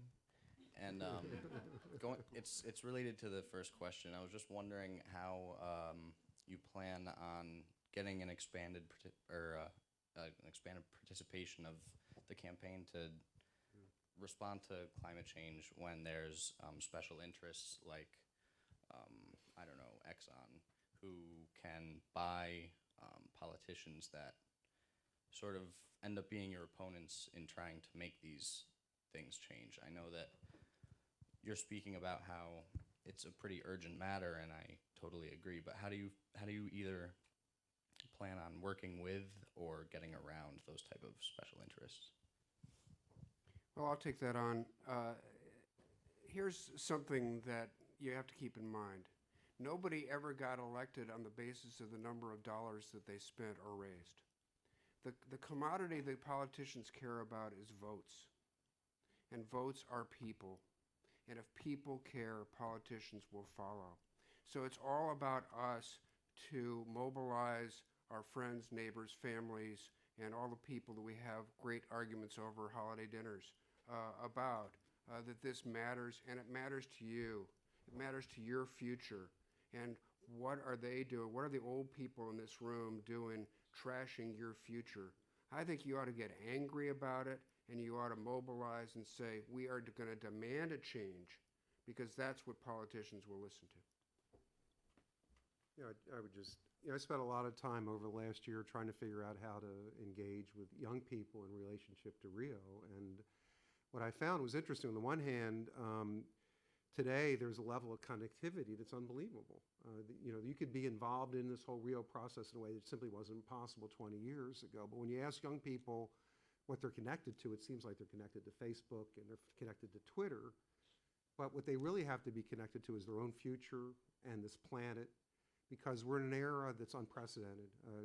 Human beings, I don't think we're mentally equipped to deal with the reality that our numbers and our level of activity are actually having an impact on the entire planet. We're actually in a period of life now on this planet where they call it the Anthropocene. It's a geological era where the shape of the planet itself, these big, huge natural systems are being affected by us. This is all brand new. And so it's up to young people, I think, in part, to do what that Reed was suggesting. You have to sort of turn to your parents and say, look, I don't like the world that you're going to be leaving us. We have to change, and we have to do it urgently. We recognize that there's a tremendous amount of inertia in the system. There are many, many interests that are very interested in seeing continued use of fossil fuels. And as someone pointed out, though, the Stone Age ended before we ran out of rocks. And so, I think part of it's really up to young people to get engaged. Now, there were a lot of young people in Rio, and I thought what was interesting was a lot of times young people come and they'll say, I want to be heard. And then when they have an opportunity to be heard, they don't have a lot to say. What was interesting this time in Rio is we had a lot of young business people coming who say, we have new solutions, we have new technologies, we have to figure out a way to bring those to market, to bring those to scale, and that young people can play a really positive role, not only in the political arena, but also in the business world, in bringing about this new innovation, new ways of thinking, new approaches that are going to make it possible to make this transition. Thank you both. It reminds me also of my business and sustainability course I'm teaching right now. We're talking about lifestyles of health and sustainability, or LOHAS. We're really talking about here a citizenship of health and sustainability. You're promoting COHAS, if you want. You heard it here. And that, that really this is an incredible opportunity. What we've seen in the energy of the Tea Party and of the Occupy movement is really, hey, you can get attention. You can really get attention. It wasn't true 10 or 15 years ago among the students that I encountered then. Let me invite a student from GW if you have a question. Go ahead, please, ma'am. Can we get a mic down here? Just one moment. Thank you. My name is Lisa Reifin. I'm a graduate student at GW International Affairs, Elliott School. I have a question about implementation and enforcement. It was something that you all touched on, but but I didn't hear any strong proposals of what we can do to increase enforcement, other than us keeping everyone honest as well. But what role do you think the UN has to play with enforcement and implementation in the next 15 years or so? Thank you. Well, I can't give you a prediction here, but I just would say that the UN you think Congress is bad with 435 members of the House and 100 members of the Senate. Imagine 193 members of the Senate, each of which had a veto. That would lead to a difficult situation for negotiation. It's a very cumbersome institution.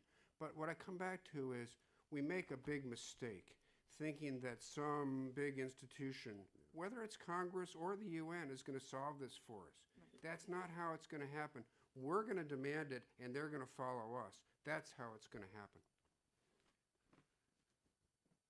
let me just add, I remember meeting a Canadian environmental minister. We were talking about all these issues of, he's a former Canadian environmental minister. He probably wouldn't have said this if he was still in office, but and we were talking about this whole issue of the enforcement and implementation of commitments, and he said, one thing the politicians like to do more than anything else is making grand promises for which they'll never be held accountable. And and this is the key. This is really, really hard, even in societies like the United States, where we have we have a free press, we have a court system that's amenable to citizen challenges. Really, really tough to get things implemented. And as Reed pointed out, when you start talking about it internationally, it's really, really hard.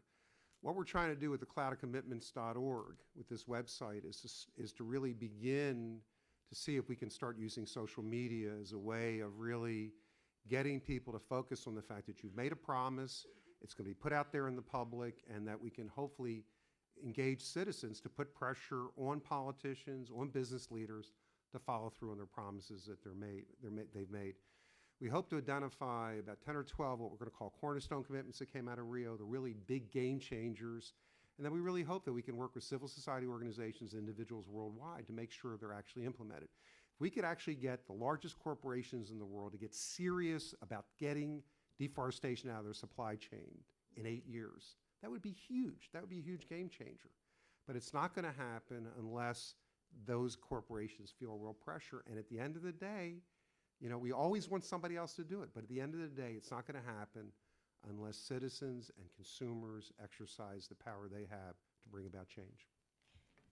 If I could give my 2 cents, I agree completely. I think there's no miracle solution, and we shouldn't wait for a new agency or the national governments to convene next time and take a look again at the 3 conventions and see how much progress we've made.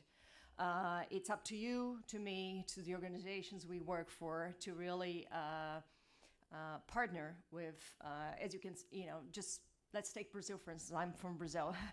There's a lot being done at the state level, lots of commitments, even here in the U.S., like the former governor of California, Schwarzenegger. Actually, he got together a couple of years ago with state governments from the Amazon country, and they start signing, climate change deals, although the U.S. as a country haven't signed the climate change protocol.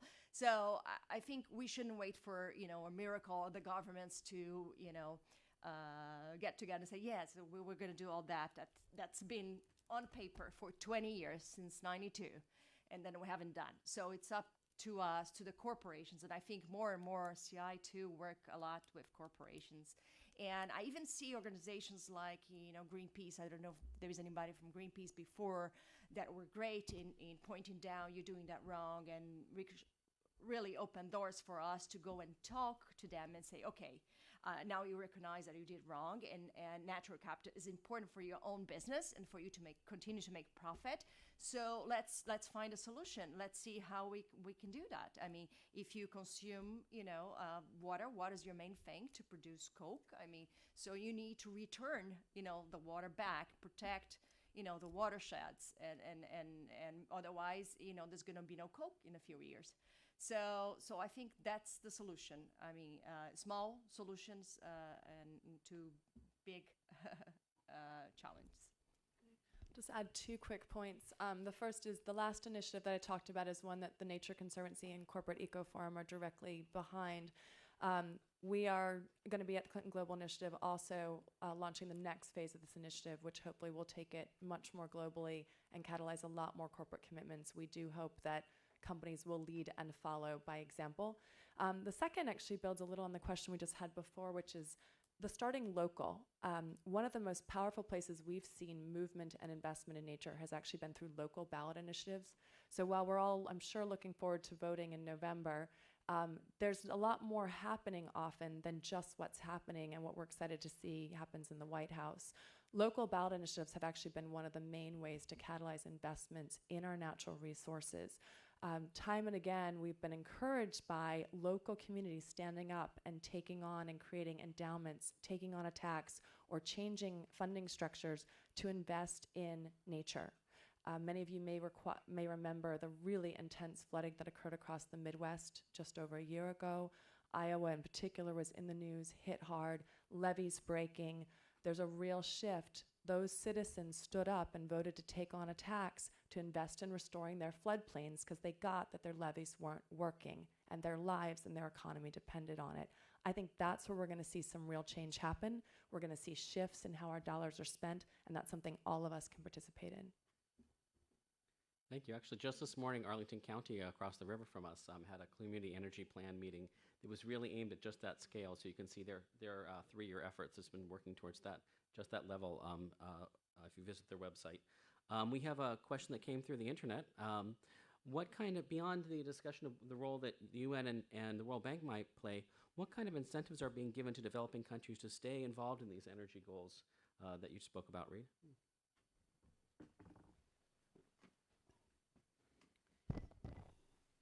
People don't have to be forced to want energy.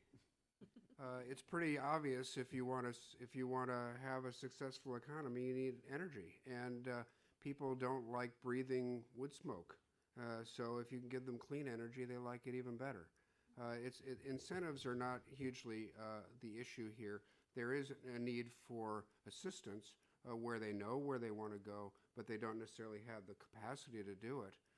So some of the U.S. included countries are stepping up, and increasingly one of the hopes of this initiative will be that there will be greater coordination between countries and international institutions so that there's a common set of objectives that we're trying to accomplish in country, and governments can work productively there.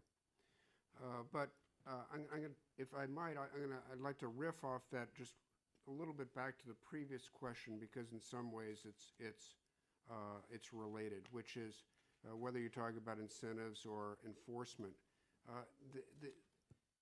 I think that we make a huge mistake by putting this in a sort of punishment and reward mode. We're not asking people, or we won't succeed if we ask people to do things that are painful for them, right?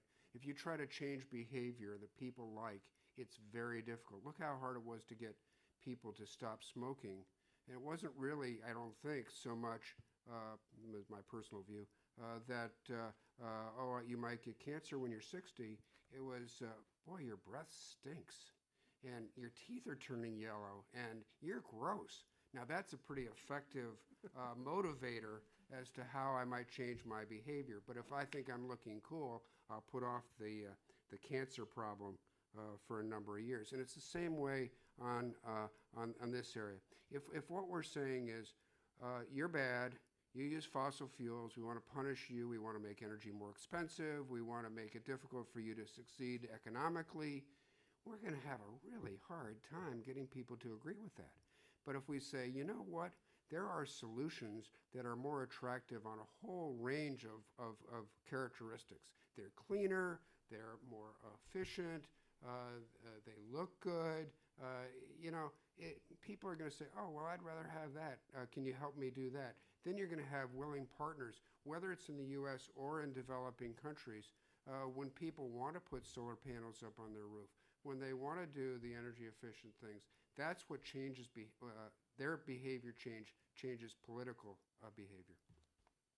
Any other comments on that? Well, cost is another thing, part of the equation, I think, in addition to that. Yeah, It's- and they are coming down. It's Yeah. very true. Yeah. But there are a lot of places now where the costs are very, Right. very, very close or very Competitive, right. competitive. Yeah. Let me open up now for some comments from the floor here. I'm just going to start from the left and go across the right for the 5 people who have their hands up right now. 1, 2, 3, 4, 5. And why don't we go ahead and ask your question? We'll get some answers. We'll go to the next group person. Thank you.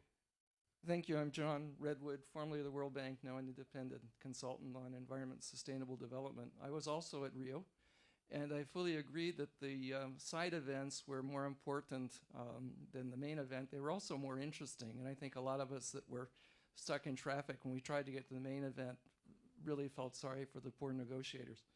But I just wanted to make 2 additional comments on, I think, positive things that I think were demonstrated by Rio+20. And I want to use Jeff's A and B, or Jacob's A and B. I think on the actions.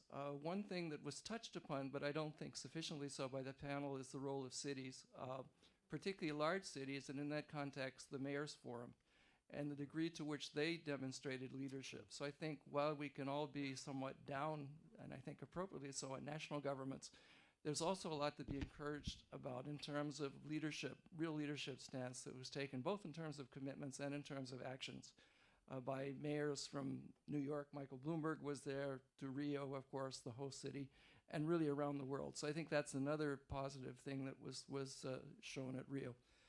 And in terms of B, and Marcia also mentioned this, Brazil, I think, really demonstrated the fact that it's a leader, not only in terms of being willing to host and wanting to host this 20 years after the original Earth Summit, but because of a lot of the things that were also on display there in terms of what the public and the private sector is doing in Brazil in a whole range of sectors. And I think that brings me to two related points, one of which the need for much greater dissemination and exchange of information about what's being done locally, as is pointed out in many places in Brazil and elsewhere. And so the need to really share that experience. Some of this is being done, by the way, through by the private sector through annual sustainability reports, which actually are quite a wonderful source of information in terms of what's going on. And the second thing is it's not only Brazil, it's developing countries more generally. If you think of what China is doing in terms of alternative energy, and largely, I think, because it has such incredible pollution problems, but also because it's very concerned with economic growth and efficiency. So I think Brazil is not the only one among the developing countries and the large developing countries that really in some ways are leading the way in a very practical sense in terms of some of the solutions that we're all talking about and hoping for. Thanks. Thank you, John. We have about 5 more minutes, so I'm going to encourage each of the 5 people I tapped on to try to think about a minute-sized chunk if you'd like. I should thank John Redwood for making the good introduction. I'm Snipesman Aguirre of Scale Foundation. A benefit of age is that I was engaged, let's say, in the preparation for the Rio 92, and in particular, the beginning of what became the United Nations Convention to combat desertification. It's an interesting case because it took many, many years for it to be ratified, which is now ratified by more than 190 countries or so, including our own, the United States, by the way, number 172, I should say. So my question is, as at the Rio 20, any more advancement on that front? This is a convention that impacts on arid and semi-arid lands, lots of people, and a secretariat. So my second question, and then I have a comment quickly. My second question is, indirectly, you mentioned education, universities. Was this dealt education and especially university education on environment, of which you made great progress, I think, over the last 20, 30 years, and it explicitly dealt with at the Rio 20? My last comment is Brazil, which I've been accompanying. I'm not Brazilian. I've been accompanied for many years. It's impressive how 25 years ago, 30 years ago, in dictatorship, you couldn't even talk about environment. And then Brazil, as John pointed out now, is a leader in this area. I think one indicator of that, one explanation of that is 20, 30 years ago, an NGO was not even permitted, or there were 1,000 or so. Now there are thousands of NGOs. And a civil society that, of course, it was possible, and that's my last comment, is possible in a democracy that Brazil is today, where participation is encouraged in the free press. Thank you. Thank you, sir. May I ask if any of our panelists have any response you'd like to make briefly? Do you want to get all that questions? Yeah, why don't we, yeah, that sounds good, thank you. Why don't we, well, we had a third, fourth, and fifth hand up.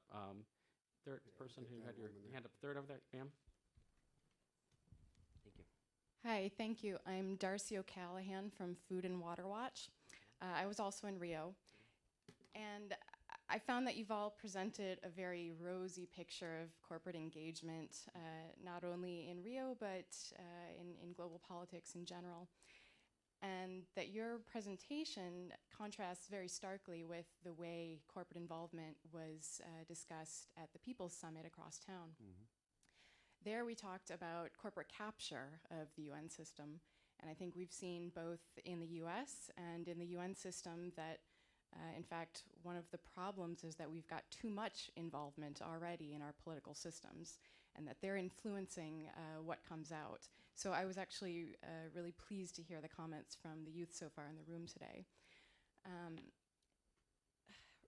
Related to that, so with the Natural Capital Declaration, it's actually a huge risk.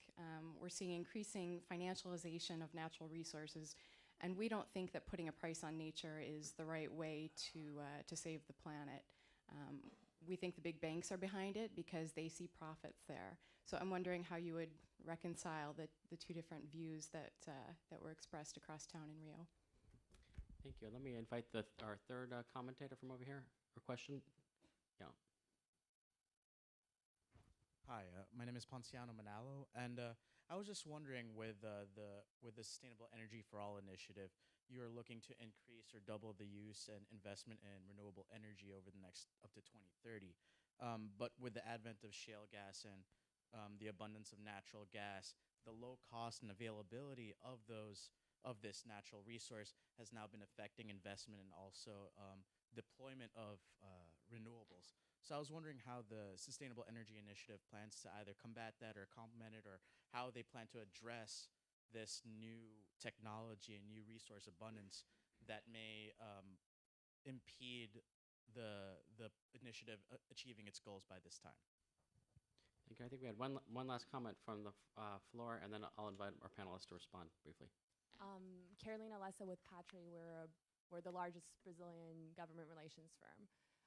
First of all, I'd like to thank the Woodrow Wilson and George Mason University for hosting the event. The speakers were amazing and really did bring points that at least I was not aware of. So that was interesting. My point is, prior to the negotiations, or prior to Rio+20, there was a lot of talk, at least in the Brazilian media, on the approval of the forest code and a big push from President Rousseff.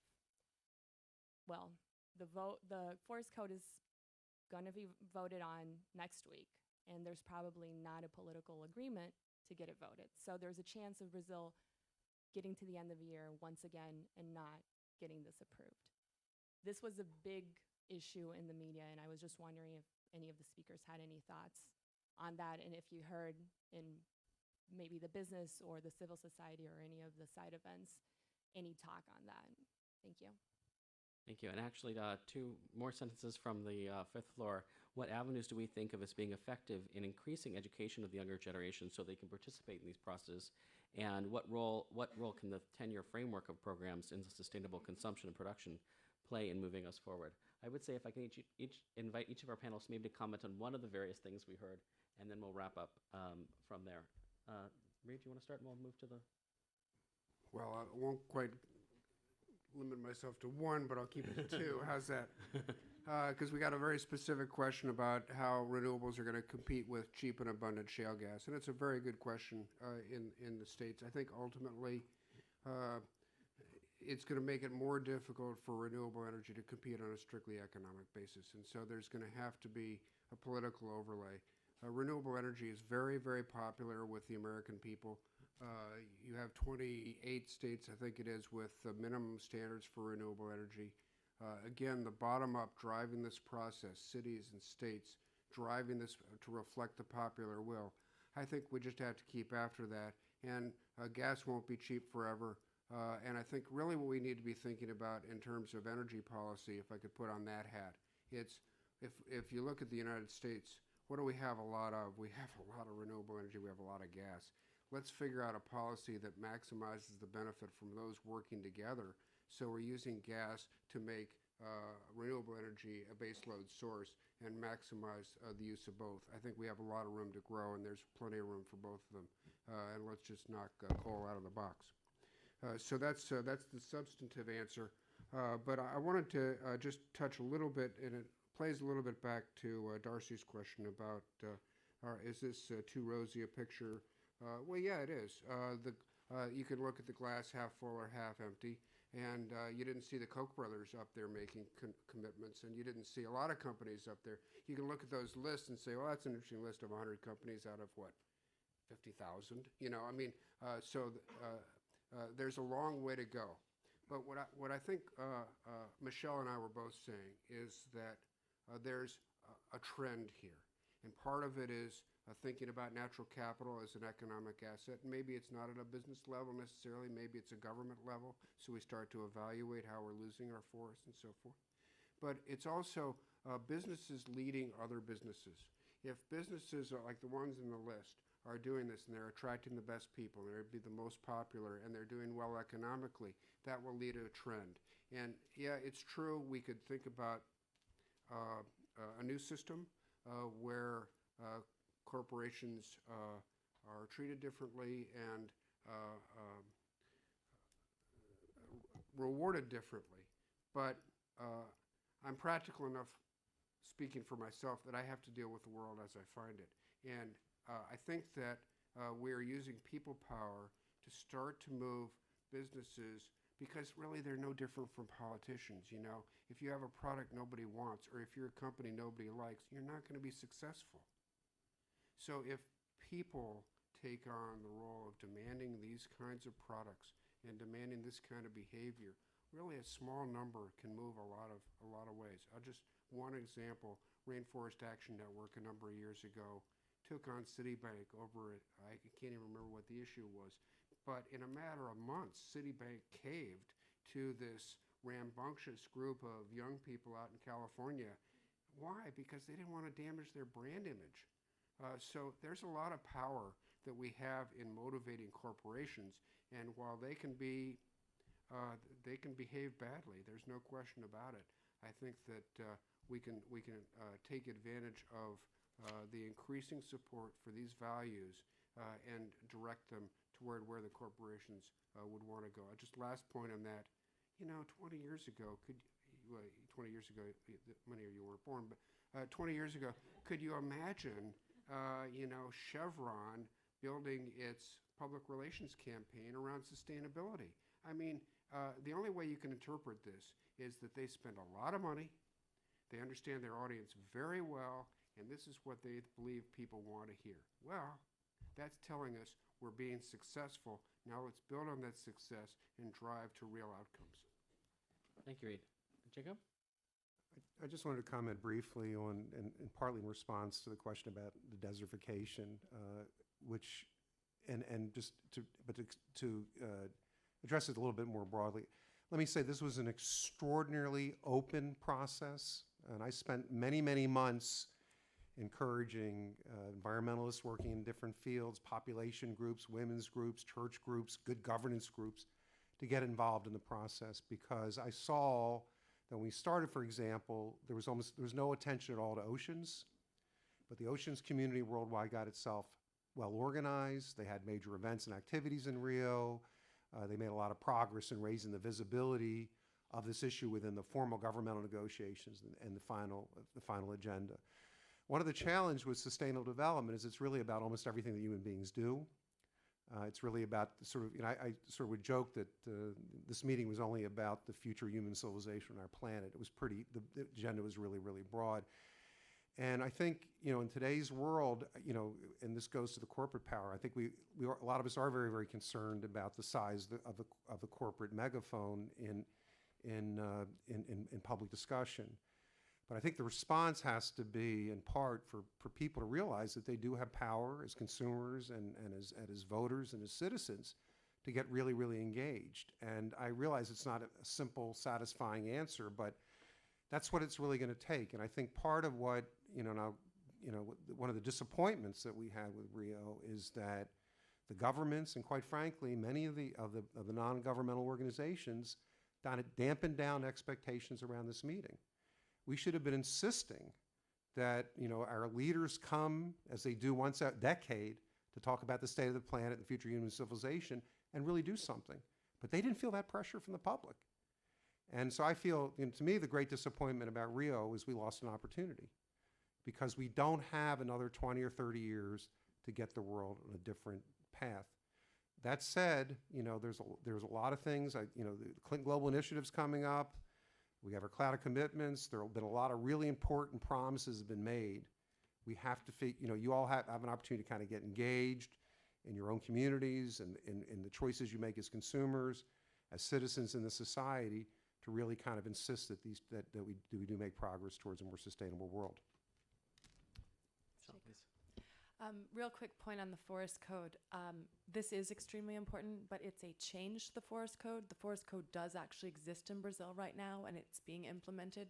So while we might not get the changes, and many people will wait and say, oh, we don't want to take action because this is in play, there are municipalities, there are businesses, there are people that are implementing it now, so all is not lost. And actually, most of the proposed changes would weaken the forest code, so the longer we can keep the existing forest code in place, it might not be a bad thing, but we do still need to work very strongly for that to continue to exist in Brazil and to be a really strong regulation that everyone abides by. Darcy, thank you for bringing more balance and extra comments about the role of the private sector at Rio. That's really important. And unfortunately, I neglected to talk about some of the points you raised when I talked about natural capital. It is by no means an uncontroversial topic. I think there's a lot of ways to take this. I don't think we need to give up on our concern or our skepticism about putting a price on nature. I don't think we can give up on any concern or skepticism about the action anyone will take, government, private sector, individual, on that. The reality is we've been buying and selling nature for years. Our government sells and leases land to the private sector to develop it for mining and forestry and raising cattle. We do it as individuals. Individuals now have shale, have fracking operations in their backyards. You can drive through Shreveport, Louisiana and see line after line of it. So we are buying and selling our nature. What we hope to influence is that we do that differently.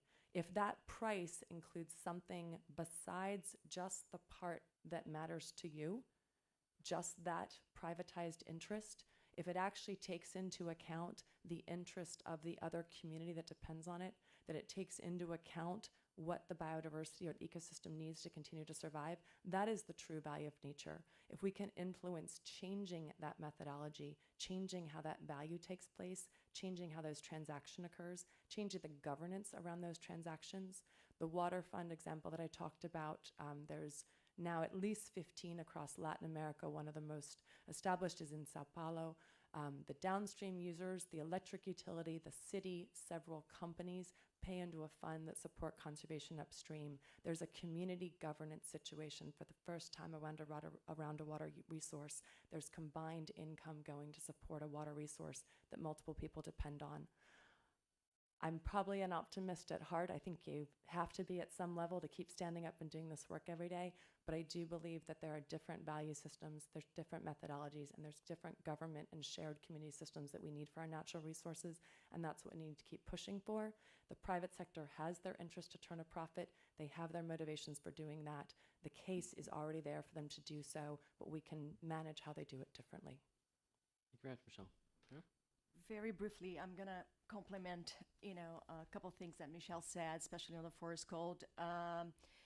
Yes, the forest code from 67 or 70 is still in effect. And although there is a problem of enforcement, there is a lack of enforcement.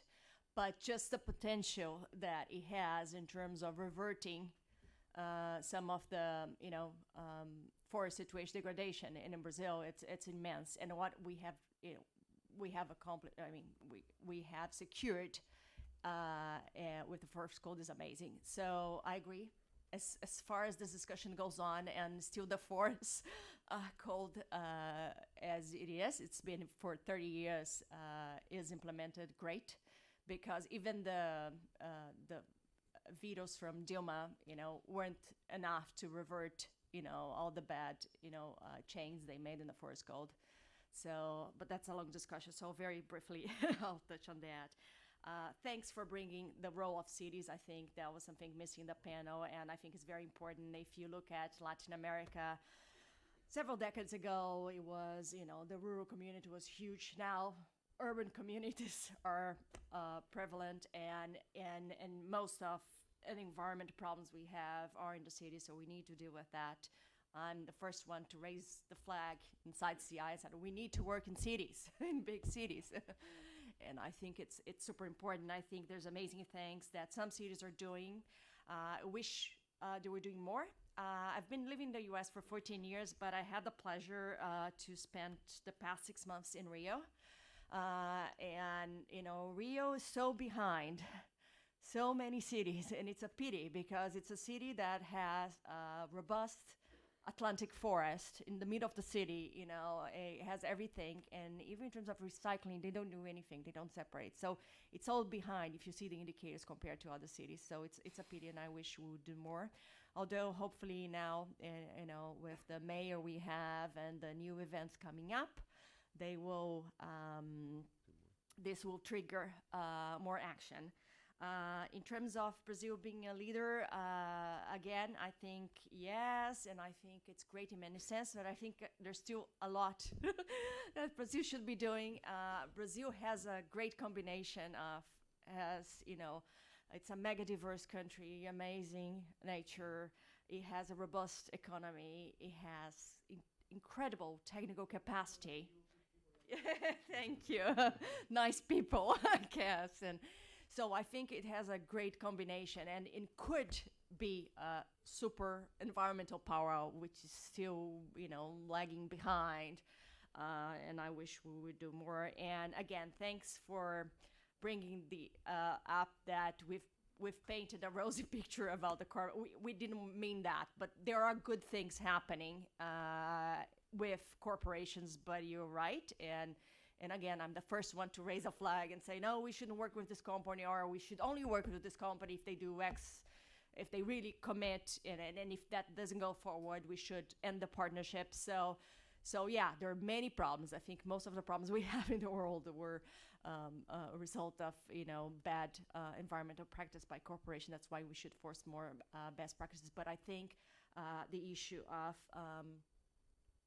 putting a price tag, it's a good one, actually. It can help the dialogue and the discussion. It's not the only one. It's not going to solve all the problems, but I think it's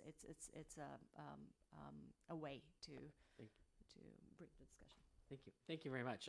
In our final minute of overtime, I wanted to briefly thank you, the participants, for which that makes this all as much more enriching than a conversation around the table. Our panelists, of course, our partners at the Woodrow Wilson Center that have hosted this seminar now for 18 months. To let you all know that we'll actually be having another event on October 17th focused on public health and agriculture, and later events looking at U.S.-China natural resource relations in November, and population challenges in December. And finally, for those of you who still want to converse about it, y'all down on the 5th floor, come on up. We'll go out and find a cafe or a bar for the people who want to go chat some more right afterwards. And I know my students are interested in that too. And let me hand it over to Paulo. Thank you very much. Thank you very much, Dan. And on behalf of the Wilson Center, I wanted to thank you very much. This is your home in Washington. Keep checking our calendar of events, and our doors are always open to you, especially for the younger ones here. Thank you very much.